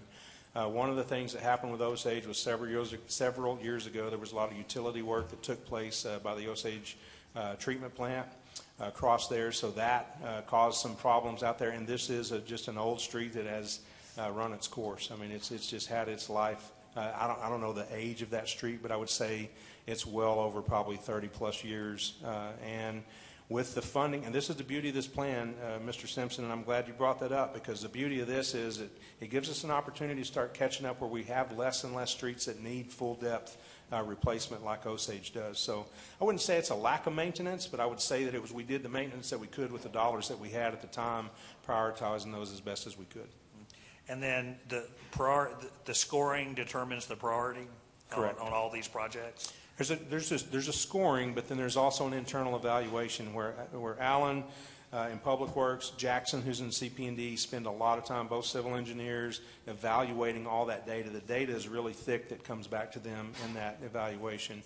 And a lot of just common sense discussions take place as well, as far as based on the conditions that assessment brings back. Now, Osage, separately from that, we started talking about Osage in 2024, that we were going to need to do something out there. So it's been on the books for a couple of years, needing to be rebuilt. Thank you. So, Mr. Hooper, if I could, I want to provide a little more context to the way things used to be. So the existing plan previously, so in 2023, previous council, Councilman Sherlin was on that one, looking for a way when you brought, I think it was you, but it was you and staff, we need consistency. And so you guys would go out and identify tens of millions of dollars worth of road work, and then we'd run a budget. We'd get to the end of budget. We might have $3 or $4 million left over that we haven't allocated for a CIP project, one-time spend. Then you would be faced to look at what does that $4 million cover? And any large project that was kind of at that tipping point of, okay, if we go and do this, we could preserve the life and lengthen the life of this. But if we don't, we know we're going to lose this road in the next 1 to 2 years. So, just speak a little bit to that, because I need everybody to understand why there is wisdom in issuing a debt. Sure. And working within your tax rate, which in 23 we were able to do. So if you'll speak to that. Sure, you're exactly right. I'll address what you said. $2 or $3 million gets us a chip seal on some streets. I mean, that's really all it does, is puts a Band-Aid down for a couple of years. Generally, that's going to be in residential areas, but we would have to really have a very small project and an arterial that needed major work. You would get a very tiny piece of that done. So that led to some other conversations. It led to, well, if we did an analysis of all the streets in Amarillo, what would that look like? What do we need to do dollar-wise? Well, in 2019, I believe it was, maybe in 2018, I'd only been here for about a year, so it's probably 2019, we did a street assessment of all the streets in Amarillo. And we said at this point in time, if we wanted to fix everything that needed to be fixed, it would be about $400 million. And, of course, you can't do $400 million worth of work in 1 year. You can't hire, well, you can hire a contractor to do that. The public is going to have a hard time swallowing $400 million worth of work at one time. There's a lot of challenges with that. the first part is money.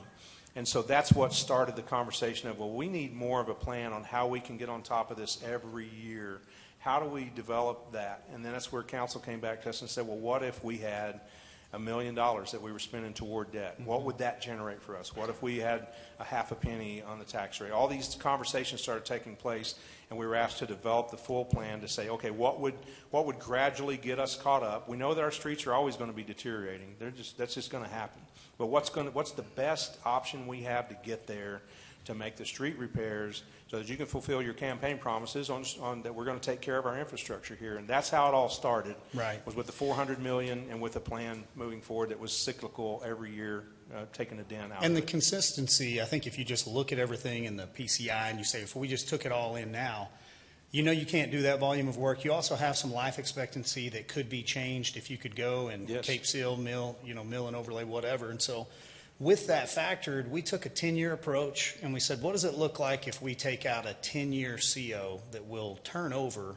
So that means that you build that to within your tax rate on your debt side. So when you issue that, it comes back up 10 years later already within your payments. So you've got to understand that's a lot like having a $1,000 a month truck payment, and you pay that vehicle off, in 5 years. Well, maybe that vehicle is worth keeping for another 5 and you don't have a payment. But if you needed to trade that truck in, which we did, we took that approach of good debt, because that's an asset, that's a hard asset, that's a core infrastructure project. So what happened to us was in 2016, we pushed out $90 million worth of streets monies, but we didn't get to all $90 million. Back then, if we could have, it would have probably done at least 2 times the amount of road works. Well, so in 23, council came up with this plan for the $12 million.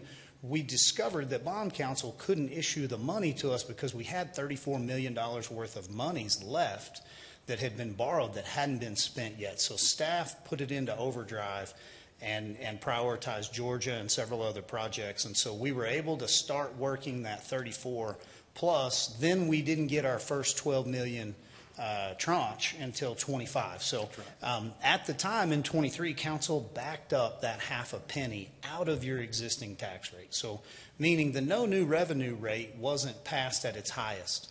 It was passed a little bit below that so that we could issue that debt and keep it within that no new revenue rate. I think we still have borrowing availability within our INS side. So I think that as we look forward, and we knew this back in 23, that we had debt that would roll off in 27, 28, 29. And so we formulated a plan that wasn't just looking forward, 10 years down the road. We really needed to move this from about 23 to about 27. And then we would start seeing some things. So if council will maintain a commitment and a priority, I think I agree with you, definitely. It might be, I love that you say in 30 years it's the best plan you've seen. Thank you for saying that. It's your plan, but we feel really good about providing a way and a path and an avenue for you to get there. And so we're big believers in this. I think future councils, you can't ever work outside of a one-year budget. But I think future councils will see this. Coulter is a great example, South Coulter. I mean, it's been on the schedule for probably 5 or 6 years, and we're never going to get there if all we're going to do is just run the budget and at the end of the year take a small hunk of whatever's left over and try to go get a $10 million street project done for $4 million. We won't have the ability to design and to invest and then to let out the bids. So what we've seen here is consistency and then a good issuance of debt within your given tax rate. So there could be, tens of millions of dollars available over the next several years within that tax rate. We have bond counsel here. They're going to be able to walk us through that. But I need for my credit carders out there to begin to realize that, like, we're running a business. It's not anything to be considered that we would pay off the debt and that rate would then lower, and that we are able to promise, like, we're going to lower your taxes one day. We can't realistically say that with the expectation of increased cost, increased labor, growth, increased traffic, and failing infrastructure. We would be true politicians. We would talk out of the right side and run out of the left. So if we want to say it rightly, we are going to have to charge adequately and find creative ways to fund this so that we can get to the infrastructure. And we are. And I think I'm very grateful to sit on a very smart, savvy team here, and obviously a previous team that has looked forward this way and have a staff like you guys that can put this into practice. So we're maximizing our resources. And I know that's what I wanted to say just in kind of talking about what happened. We have a short-term memory, and we forget where we've come from. And so it always feels like everything's going up, and I agree with you, it is. But we are holding the line very well as it relates to this. Not to mention that while we were doing this, we passed a 70% COLA for all of our retirees. We, had historic raises for our police, fire. So we've righted a lot of problems here, and we're still looking forward with an optimistic plan within a reasonable budget. So I thank you for the work you guys have done. I don't know if that spurs any further discussion from council or if we would like to move into maybe the debt piece. Council, do you have anything you need to add? Yeah, so I agree. I mean, the first question, there's two questions you have to ask yourself on this. Number one, do we want to fix the streets? It's a yes or no question. If the answer is no, then we can move on down the road and not have this discussion. If the answer is yes, then you have to figure out what are our funding mechanisms to be able to pay for that.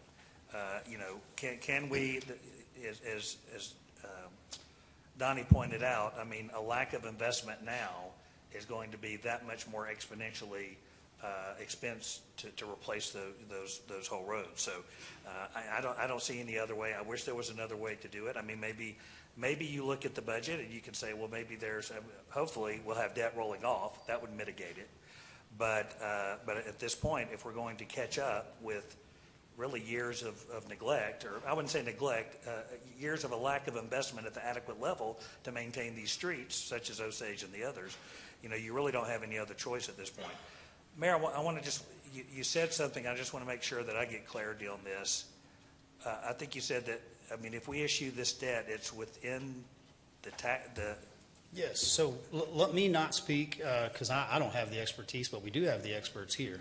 And so if that concludes your other question, we'll let Mr. Adams get up and talk about what's rolling off and how much available borrowing power we have within that rate. Yeah. Mr. Adams, how you doing today? Very good, thank you. Mayor, members of the council, I'm Stephen Adams with Specialized Public Finance. We're honored to be the city's financial advisor. Also here today for this agenda item are Bob Dransfield and Paul Braden with Norton Rose Fulbright, and they are the bond counsel, legal counsel for the city with regard to the issuance of debt. So what we have done over the last, since we met in December, is move forward with this issuance. We took bids this morning at 9:30, and these bids will be offered, are an offer to purchase the certificates from the winning bidder. We sold $29,170,000 worth of certificates to fund the projects. You see the $16.17 million, that debt goes over 20 years, and it matches what I believe is the Osage project, which is a 20-year project. We have $12 million worth of projects, which the debt goes over 10 years, which should last the useful life of those projects. And we sold 20-year debt for the colony's PID. We're doing this to fund $1 million of their projects. They are paying that out of their PID assessments, and we are letting them take advantage of the city's AAA bond rating. I would like to point out that when we were here in December, all the numbers that we had showed a 3.94 interest rate. We don't know what the interest rate was going to be at that time. It moves up and down. But we did sell at a 3.43 interest rate. That represents a $1.4 million reduction in the total debt service compared to what we showed you in December. It's really hard to project the market these days. There's a lot of things going on around the world that impact the financial markets. I would like to point out a couple of things. One, this council or a council in 10 years will have the right to call and repay these bonds at the option of the council. and that we went through a process of receiving a bond rating, and we did receive another AAA bond rating from Standard & Poor's. That's very good. That means you're selling the low-cost debt, the lowest cost possible debt that any political subdivision can sell. If you do approve this agenda item, we will close on April the 9th. The bids we received 10 bids. We were really happy with that. We had a similar bid last week. We only received 5 bids, but it was right after the actions that occurred in the Middle East. So this represents the market getting a little bit better, plus your AAA bond rating. So TD Financial Projects, Inc. was the winning bidder at 3.43%, and you can look and see and probably recognize the names of many of the other firms that bid on your bonds this morning.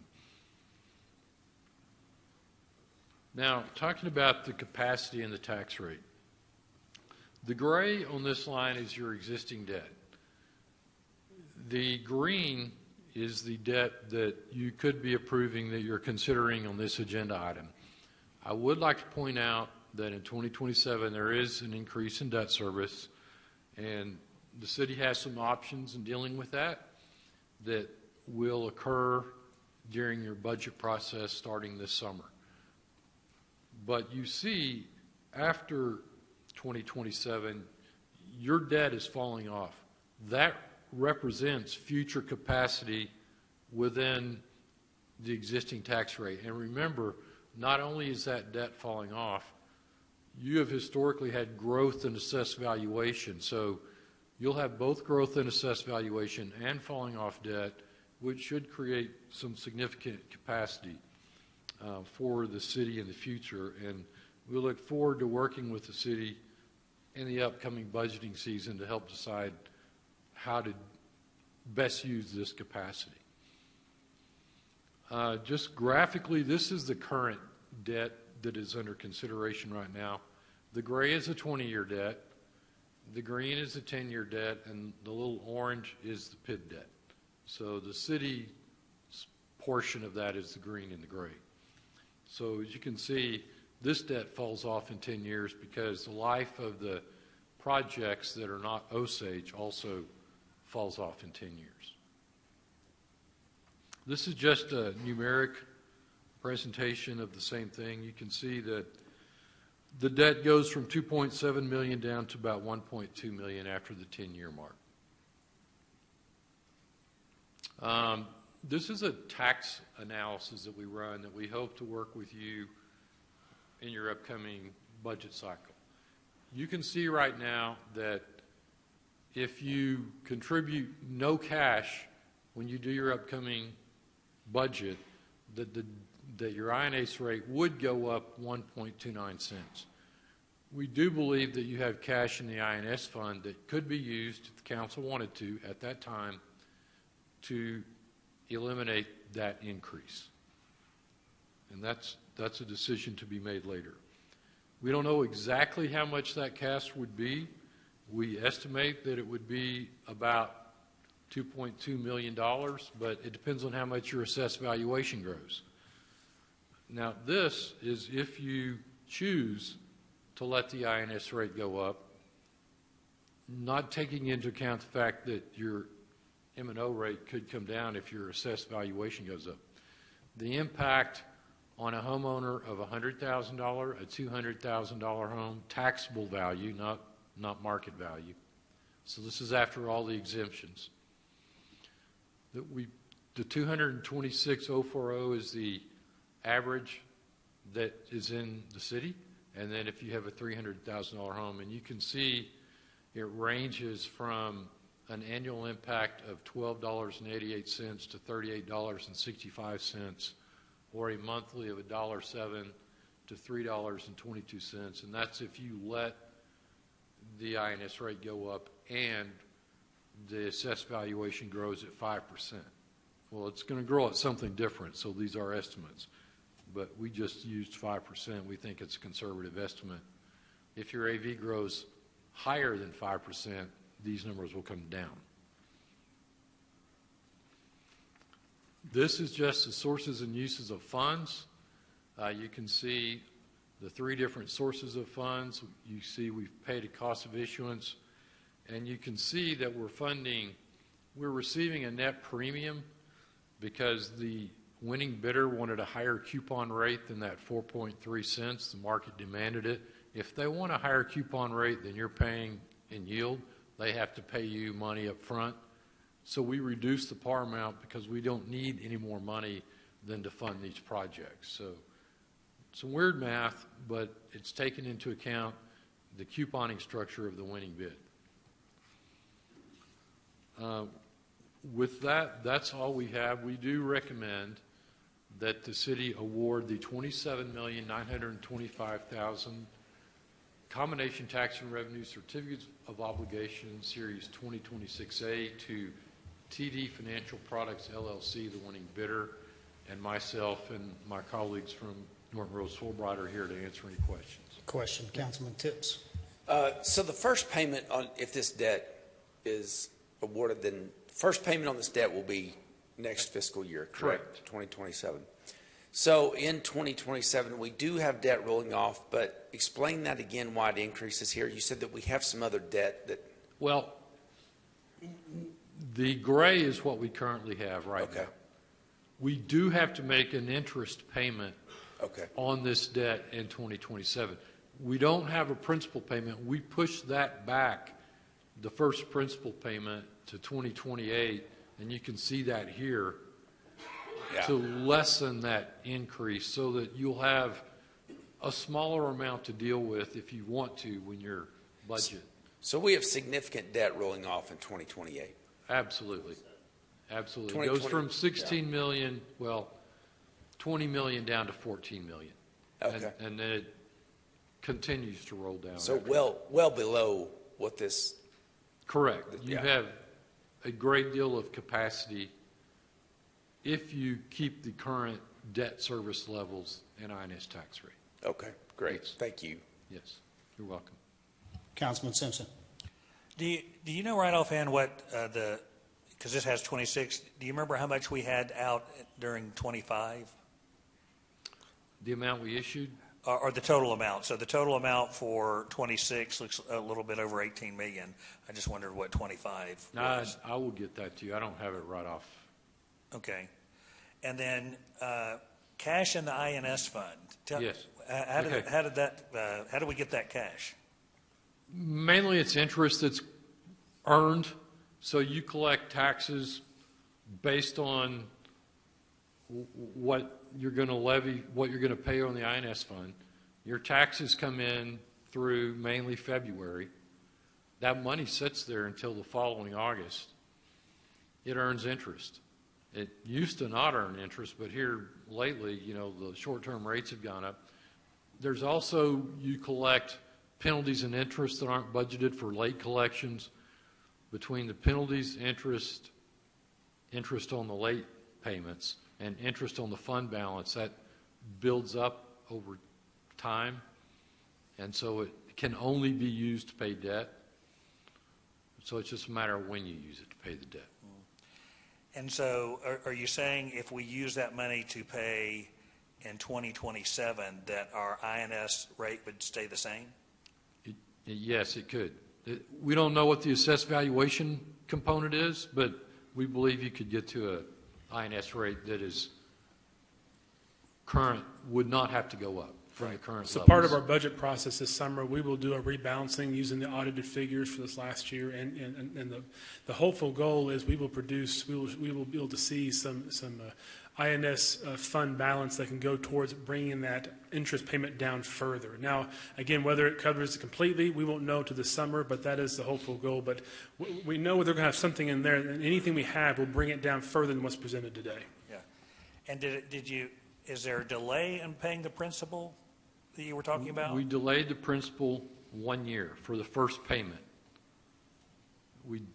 Yes. And is that normal or that's pretty normal. A lot of cities and schools structure around their existing payments the same way we're doing here. 1 year, in fact, is really not much compared to what normally happens. And if you're building a utility project, You usually delay that principal payment till after the utility project comes online, if you can.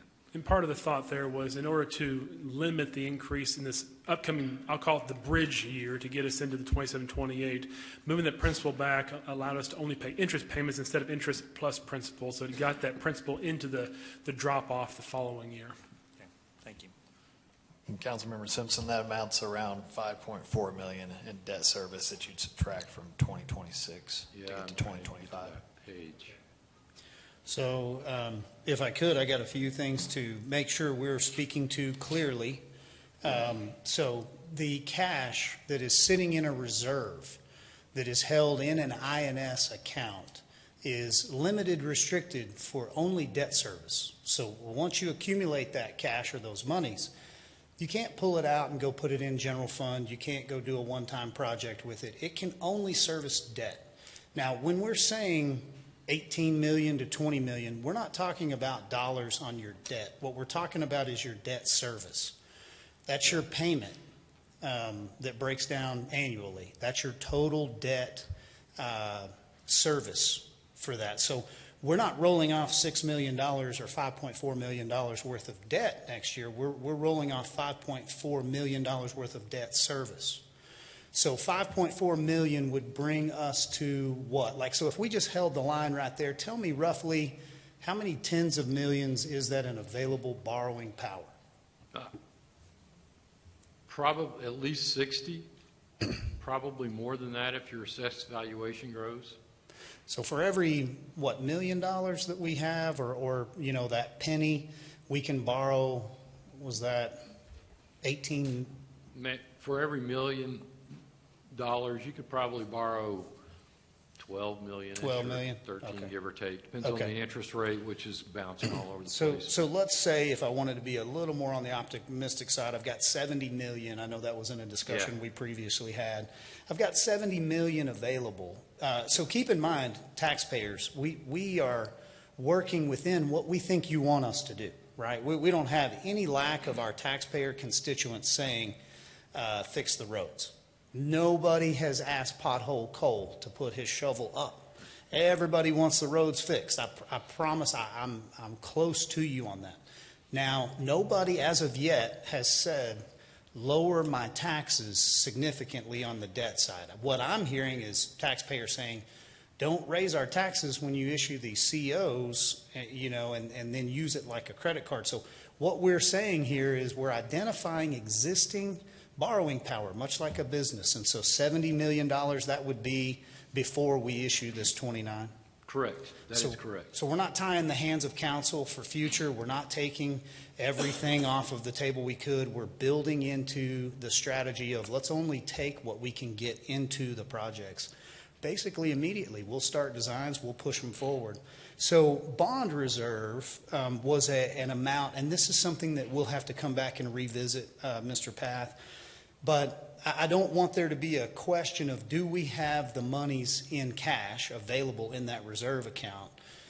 Can we or can we not do that? Because I think what you had said, Mr. Adams, was, well, we believe you have it. Well, so I would like to identify it here today. So we identified on our quarterly investment earnings or holdings report previously, back in the end of 24 and in 25, roughly $24 million that we identified as a debt reserve. And so when I had contacted you back in, I guess it was end of last year. Yeah. We came down to the monies that we needed to reserve to hold that we couldn't release was around $4 million. And so, and I have the report somewhere, but if we have a significant amount of cash that's built up in there, either through collections or penalty interest, earnings, whatnot, I don't have any reason in looking at the documents that our previous CFO has delivered to think that we can't do this. I think we can do this, and that we will continue to identify more monies that are being held in that INS fund that are restricted. And so whether or not that was classified correctly on that quarterly report, and if that's changed at all, It's not within $100,000, jeopardy. We're talking tens of millions of dollars difference. So is there any concern that council should have moving forward with this plan, knowing that and being able to look back at those documents? I don't think so. I know we want to have the audit, as the city manager said, before we know exact numbers. Starting in April, we will get your preliminary values. And then moving forward, we can do the budget. We can look at future projects. We can look at the plan that Mr. Hooper laid out for the future years, show all of that to council, and let the council decide on the correct INS tax rate that moving forward will accomplish the goals if you want to move ahead with the plan that Mr. Hooper laid out. And I think you'll have a lot of options and a lot of decisions to make and a lot of capacity within the current tax rate to accomplish a lot of those goals. So my last point would just be to clarify one other thing that's a point of mechanism. It's the way it has to work according to state law. Like we do these calculations, we identify that rate, but that's held by state law, correct? Like you can only charge what it costs to service that debt. Correct. So council will not have an opportunity to say, oh, well, we're going to go ahead and raise your INS rate $0.015 just because we want to. And I know that you can hear that, and we want to make sure you don't hear that. We are not in control of raising that. We will issue the debt. We're only in control of issuing additional debt to get to your roads and to continue on this plan. That debt is going to roll off, and it is going to lower that INS side. And I, for one, see a lot of business savvy and wisdom in continuing to push those monies into infrastructure, which is a really good asset to invest in long term for the growth of the city, which gets to those new homes and those new developments and everything else that we'll see to grow the city so that we will get out of this ditch, literally, here hopefully within the next 10 years. So, Mr. Adams, thank you for being here. I love working with you guys. The meetings that we have together are very insightful, and I thank you for making it easy so even a dumb contractor can understand how it works. Well, I appreciate the kind words. We really enjoy working with the city. Thank you. Any other questions on council? Okay. I have a consideration before you, item 7.1. I move to adopt ordinance number 8236 as presented. Second. Have a motion and a second on 7.1. Any further discussion? All in favor, please say aye. Aye. Any opposed? Motion passes. We got you out of here before 5, didn't we? Thank you. Well, thank you so much for being here. Thank you. It's 4:45. Let's take ourselves a 15-minute recess. We'll come back in here right at 5 o'clock.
kind of move back around here and council back up on the dais.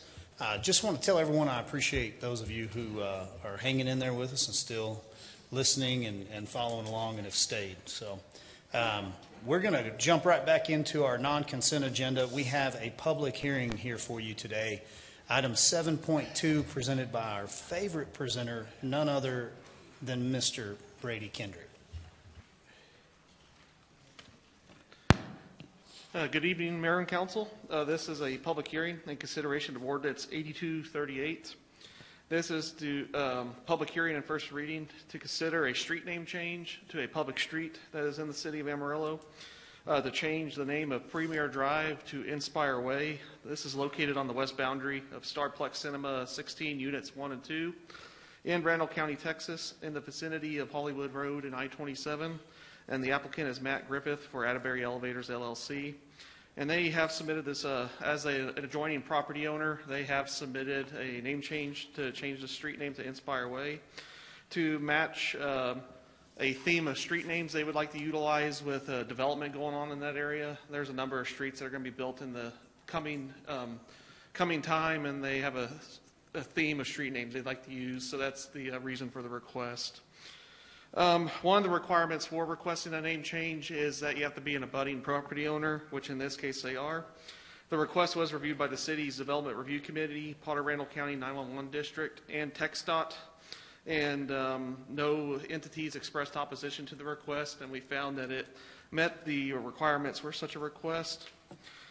We also assessed any potential impacts that a street name change would have on neighboring properties. There are not currently any businesses or homes that are addressed off of this street, so this would not be a big burden where we would have to go out and change addresses for a lot of people, as there are currently no businesses or homes addressed off of this street segment.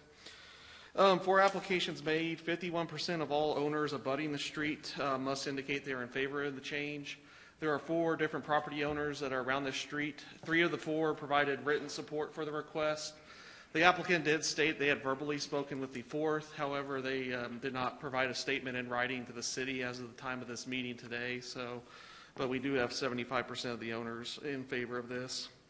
Within the ordinance, there are certain reasons for a street name change that an applicant can request. In this case, they selected 46147G, section 7.A3, which states names honoring a person, place, institution, group, entity, or event should be based on one of the following criteria, and in this case be associated to an economic development or redevelopment activity in the fulfillment of the city's mission, which the Planning and Zoning Commission believed, based on the activity going down there, the redevelopment, especially with the Kids Inc. facility being the anchor for that area. That's a long-standing institution that'll likely spur a lot of economic activity in that area once it's up and going. So the Planning and Zoning Commission believed that the applicant's request and statement of reason for the request applied in this instance.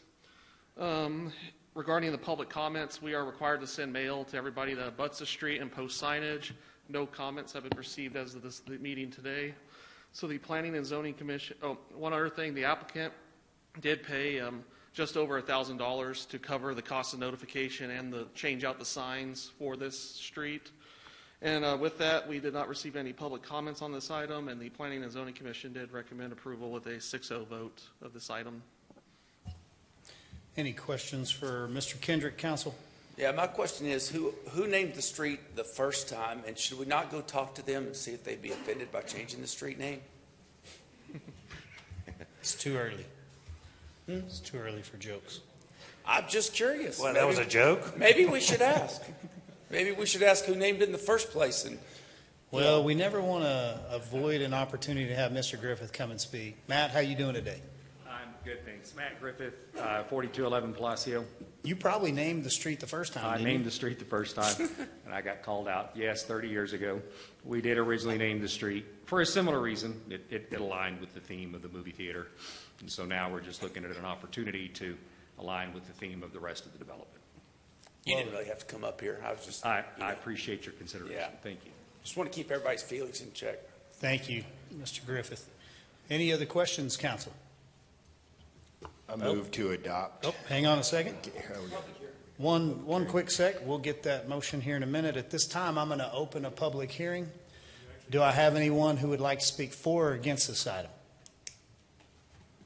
Seeing no one, I'll close the public hearing and look to my left. I move to adopt ordinance number 8238 as presented in the agenda. Second. I have a motion and a second from place two. Is that right? Yes, sir. You? Okay, place two. All in favor, please say aye. Aye. Any opposed? Item 7.2 passes. Thank you, Mr. Griffith. Item 7.3, once again, our favorite presenter. Item 7.3 is a public hearing and consideration of ordinance 8239. This item is a rezoning to consider the rezoning of Lot 3, Block 1, Bin Subdivision 23, all of Lot 4B, Block 1, Bin Subdivision Unit 35, and the westernmost 495 feet of the remaining portion of Lot 1, Block 1, Bin Subdivision Unit Number 3 replat. This is in Randall County, Texas, in the vicinity of Bell Street and Glen Oak Lane. The applicant is Matt Harris for B&H Ag Holdings LLC, and they are requesting the rezone from General Retail District and Heavy Commercial District to Light Commercial District. This lot is the Cool Horse agricultural retail store, kind of like a G-Bo's type store, but they want to start selling horse trailers. They recently went to the state to update their dealer's license, and in recent years, the state has really changed the rules on these licenses, and essentially, in this case, it had to essentially be zoned in a manner that's allowed for outdoor car sales, which the general retail portion of the lot does not allow that, so that is the reason for the request. As you can see, I-27 between Bell Street and I-20, this property between I-27 and Bell Street, this is a commercial corridor that is established and long-standing. The request would actually help reinforce a transition in zoning from east to west in this area. You go from heavy commercial along I-27 to general retail on the west side of Bell Street, so it reinforces that transition in zoning and land uses that City Plan 25 calls for. With that, public comment-wise, we did not receive any as of the meeting today, and Planning and Zoning Commission found it makes sense and fits the existing zoning and development patterns in this area, and they recommended approval with a 6-0 vote. Mr. Kendrick, we appreciate that. Any questions on this item, council? At this time, I'll open a public hearing on item 7.3. Do I have anyone who would like to speak for or against this item? Seeing no one, we'll close that public hearing and entertain a motion. I move to adopt ordinance 8239 as presented. Second. I have a motion and a second. Any further discussion? All in favor, please say aye. Aye. Any opposed? Motion passes. Item 7.4, Ms. Becky Dyer, is that who we have coming forward here? All right. Afternoon. Good afternoon, Mayor and Council. My name is Becky Dreyer. I'm Assistant Director for Amarillo Parks and Recreation. So Parks and Recreation runs multiple youth camps and programs throughout the year. The Department of Texas Health and Human Services offers an exemption to municipal rec programs from child care regulations and licensing if they meet certain criteria. One of those criteria is adopting the standards of care by ordinance after a public hearing, and that's what we are here to do today. The standards of care are the minimum standards by which we operate our recreation programs, and it includes information such as staffing ratios, staff qualifications, training, and then facility health and safety standards. We did run these through our park board at the February meeting. They reviewed the standard of care and recommended it for council consideration, but they did have a request that we address a certain section in the standards of care, which was the medication administration. So we took another look at that, and we actually provided an alternate option for that section. The concern that they had was with regard to emergency medication when people are having emergency medication such as EpiPens or rescue inhalers. So we did amend that so that it's clear and clarified that we would, in an emergency basis, offer emergency care. However, when it comes to prescribed medications or over-the-counter medications, we would not administer those. We do ask parents to come before or after camp to give their children that medication, or they can come during camp to do that. The exception would be as if it's a reasonable accommodation with ADA, In that case, we would need information from the parent and a medical authorization form filled out for that. We are here for a public hearing for this today. Another note is when we wrote the standards of care at the time, the zoo was still part of the city. And based on what happened today, I would probably recommend that we remove the zoo from the standards of care if we move forward with this ordinance. And I will answer any questions you have with regard to standards of care or the alternate option with the medication administration. Council, questions for Mrs. Dreyer? So, thank you, ma'am. We'll just request that motion to remove the zoo component. At this time, I'll open a public hearing on item 7.4. Do I have anyone who would like to speak for or against this item? I'll close the public hearing, seeing no one, and entertain a motion. I move to adopt ordinance number 8240 minus anything that refers to the zoo in the document. Second. Motion and a second on item 7.4. All in favor, please say aye. Aye. Aye. Any opposed? Motion passes. All right, making good progress here. We'll take up 7.5 and bring, well, no, it's not, Mr. Quigley. So, there you go. How you doing this afternoon, I'm sir? good. My name's Brett Lawler. I'm the Assistant Director for the Transit Department. So this resolution pertains to land that we currently own between transit and the city and the federal government on the 2100 block of South Fillmore and 219 Fillmore, which was our former transfer station that we used back in the day that we outgrew. So we did purchase the land, pardon me. We purchased the land with 80% federal dollars with a 20% local match when it was originally bought. So the federal government still has an 80% interest into the land value. So as we sell the land, 80% of that goes to the federal government, but they've given us, the Transit Department, permission to maintain that 80%, which is $244,000, and apply it towards future growth with capital projects and such. Anything else? Or I can answer any questions? Or? Yeah, council, any questions for Mr. Lawler? No. Pretty cut and dry, isn't it? Yeah, pretty clear. Okay, we've got a motion before, or a consideration before you. I move to adopt resolution 031026-1 as presented. Second. Motion and a second. Any further discussion on this? All in favor, please say aye. Aye. Any opposed? Motion passes. Item 7.6, Mr. Hooper. This will be the easiest presentation we've ever given. This is a housekeeping item in regards to reward of special appropriation for the Texas Water Development Board for the wastewater treatment project. This is the $20 million sponsored by Carolyn Fairley.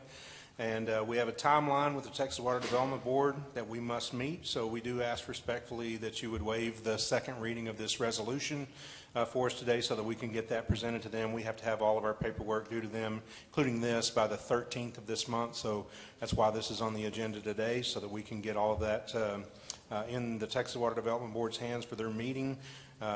All our engineering documents and other items are due by the 16th, and then they're expected to have closing instructions executed by April the 7th. So we'll have our fingers crossed April the 7th that that's going to be coming our way, $20 million that we can use toward design of the wastewater treatment plant. Questions for Mr. Hooper? Once again, we'd just like to take this opportunity to thank a hardworking House representative, Ms. Caroline Fairley, for pushing these monies up here to a much-needed project and greatly helping us move that forward. So thank you once again. And then in consideration of this, council, if you guys would include a waiver of the second reading in your motion. I move to adopt resolution number 03-10-26-2 as the first and final reading. Second. Motion and a second from place 4. Any further discussion? All in favor, please say aye. Aye. Any opposed? Motion passes. On to 7.7. So I'll cover this one. Max is out of town, as well as Jarrett. So I thought mine was going to be the easiest presentation, but we'll see depending on the questions and comments that we get. But I was going to address 7.7, 7.8, and 7.9, kind of an overall update. They're all similar grant applications. So this is funded through the state of Texas through Department of Homeland Security funding. This is something we apply for every year for a variety of different projects that qualify. They're intended to fund projects that strengthen Texas' ability at the state, local levels to prevent terrorism and targeted violence and to prepare for the threats and hazards that pose the greatest risk to Texan security. It is through the Governor's Public Safety Office. Its focus is to support investments that build, sustain, and deliver key preparedness capabilities, with all funded activities being required to have a nexus to preventing, protecting against, responding to, or recovering from acts of terrorism, even when they also improve readiness for other types of disasters. So what you have on 7.7 is related to our Community Emergency Response Team Enhancement Project. And past grant awards that we've received, they were able to get a trailer to help support the region. This year's funding of a request that'll be $19,500 is to focus on building up that effort with supplies and equipment to train other individuals throughout the region. 7.8 is the Regional Bomb Squad. Their focus at the $87,000 amount is a bomb suit, a bomb helmet, and a burn trailer to support their program. And then 7.9 is for continuing the work of the Amarillo Regional Crime Center. The focus of their request, also at $87,000, is to further build out some of their live camera feed capabilities. So these are not flock license plate reader cameras. These are specifically live recorded footage. And in this case, is planned along the interstate corridors as far as where those cameras would be situated. We would own the cameras outright. It's for our feeds and our access, and they're are estimated to last about 10 years as far as the capabilities of the cameras. I've got assistance from APD if y'all have specific questions about the cameras or their purpose and what the intentions are, but it's really just to continue to build out that program for our local regional needs. Mr. Deputy, thank you for covering all three of those. I think it's helpful to kind of roll them together and discuss them. I would ask, do we have any questions on item 7.7? Would entertain a motion. And this is also, we are requesting just one reading on these as well to meet the deadline to apply for the grants. I move to adopt Resolution 03-10-26-3 and a first and final. Second. Motion and a second. All in favor, please say aye. Aye. Any opposed? 7.7 passes. Let's take up 7.8. I move to adopt resolution numbers 03-10-26-4 as a first and final reading. Second. Motion and a second. All in favor, please say aye. Aye. Any opposed? Motion passes. Let's take up a quick discussion on 7.9. Can I get a clarification on 7.8, please? Who was the second? Place one, I believe. Thank you. Okay, on 7.9, I'm curious before we get into this discussion. Does every weather and news station have a live camera across the panhandle that I watch when I look at the news? That they say, hey, our live feed here is showing you the cloud cover or it's foggy or whatever? Yes, sir. I believe that is the case. And are those considered surveillance cameras? I would not define them as surveillance, but they could be considered surveillance cameras. These cameras are going to be located where? Along state highways. I-40, I-27? Yes, sir. The interstates. They'll literally be either in that right-of-way or up in the median? Yes, sir. Okay. And they just run 24/7 live stream of traffic and everything else. Now, they're not LPRs, which would be license plate readers, which we are fans of from a crime-fighting entity over there called our Amarillo Police Department. And so they have been able to track, investigate, capture, and prosecute greatly with those LPRs. These are not them. No, sir. Okay. And we do have, speaking to Chief Hover, a 7-day retention. Well, mainly because you can't collect that data and keep it long-term because it does take up a lot of space to But in those very, very public areas where you maintain that data, you keep it for 7 days and then it's purged unless it's pulled over into an investigation and held as evidence? Yes, sir. Okay. I'd like to compare that to Walmart. When I drive onto a public parking lot, to a public building like Walmart to maybe buy a good, They have cameras all over that parking lot, I think. Yes, sir. And inside of that building, too. Yes, sir. They didn't ask me, did they? No, sir. Okay, so I'm just making sure I got my bearings straight because, like, I want to make sure I'm not following the surveillance camera thing. So where does the surveillance camera, criticism that came into the meeting earlier today, where is that found in 7.9? There's no mention in 7.9. So these are not surveillance cameras. These are live cameras, much like you have at your local weather station and news station. Okay. We do have flock cameras, right? Yes, sir. Do you remember how many we have around town? Chief Hover, that's not fair for you, I know. I want to say Just around guess. 60 or 70. I want to say 80, but so we're 110 square miles across the community. That's very, very large. How many cameras would we guess on Walmart's a big project. I mean, that's probably, 5 acres at least for parking lot plus a 100-something thousand square foot building. Maybe they would have 100 cameras, all throughout the store over there in that one area where I walk into a Walmart. Now, of course, voluntarily I go into a public space, much like I would be voluntarily driving down I-40.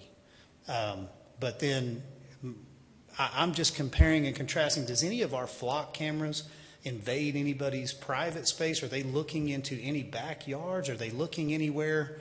Or are these streets like 34th and Bell, right? Like, do we have? No, just in public right-of-ways. Just public right-of-ways? Yes, sir. Okay. And all this is held at the Ark, right? Which, Chief Hover, I would ask as you continue to make great strides over at our crime-fighting organization, to continue to have that open door policy that Chadwick has been so gracious about. I've had citizens that wanted to tour that Ark and be able to go through and see how do we maintain that data, what do we do. Trust is imperative when it comes to your local heroes and your badged personnel. You do not have to trust the words that I'm saying to you as an elected representative. I get it. But you are going to have to put a little bit of faith and trust, and you can verify that with your local police departments and sheriff's offices. That is a healthy society, and that is a good civility. And so we've got to maintain that. That's the only reason that I take a minute, and I didn't want to get out before 5:30, to really wear this one out. Because, I just want to wear it out. I mean, you guys are wearing it out. Facebook, just wearing it out. It's all surveillance. I mean, just reach out. Didn't take one call, didn't take one email, didn't have anybody ask me, what is this? Just showed up to talk.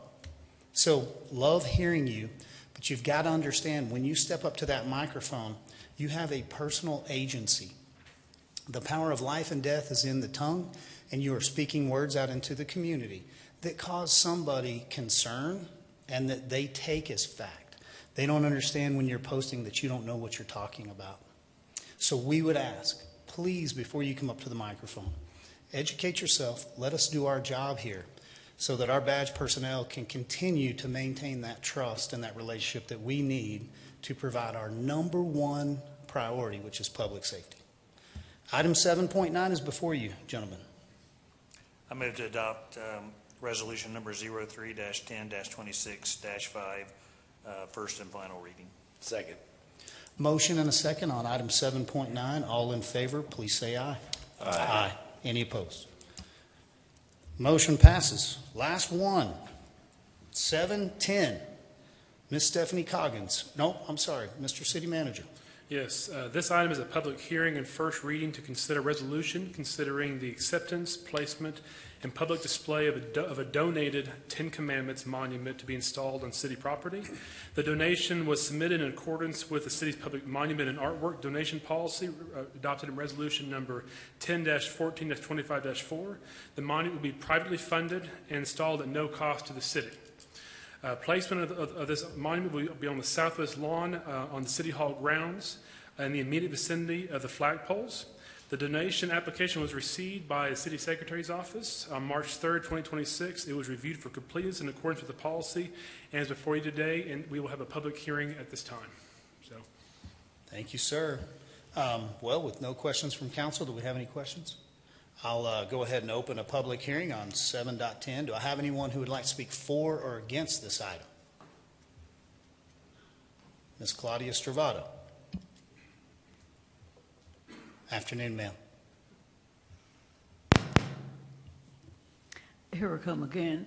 I didn't quite finish the reasons for opposing this before, and I want to make a statement or two that I don't see how erecting a monument that is both religious and historical helps the city of Amarillo do its secular work. All it does is get a lot of people who are principled upset. But I want to finish what I was reading a while ago.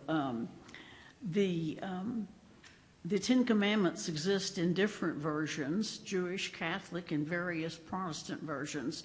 So choosing one text means the state or the city is effectively choosing one sect's theology over others. This is especially sensitive in public schools, which we're not talking about, but it does impose a doctrine of sorts on all. I'm going to skip the part about the public schools. Some religious critics argue, people who are religious, argue that city or state mandated posting is a form of Christian nationalism that tries to merge church and state, ultimately weakening both by turning sacred scripture into a political symbol of culture war proposition. They worry that putting a religious text on government walls reduces it to a generic morality poster, stripping it of its explicitly spiritual context and undermining authentic religious teaching in homes and churches. Among the practical and legal problems are once the government opens the door to one religious text, it may face pressure to allow others. And that's why I mentioned the different religions we have in Amarillo. We're a very, very diverse city because of immigration. Refusing those texts from other religions could lead to claims of viewpoint discrimination, and laws requiring such displays often trigger costly litigation with uncertain outcomes because Supreme Court precedents on religious displays are mixed and are still being contested. And I do know that there is a group who will file suit if the city passes this ordinance, resolution, whatever it is. Thank you. And I know you mean well. Ms. Travato, we always appreciate your comments and your guidance. Do I have anyone else here who would like to offer public comment at the public hearing? Seeing no one further, we'll go ahead and close the public hearing and would ask for a motion. I move to adopt resolution number 031026-6 as presented. Second. Motion and a second. All in favor, please say aye. Aye. Any opposed? Motion passes with a 5-0 vote. Would ask for one more motion, gentlemen. Motion to adjourn. You're adjourned. Thank you.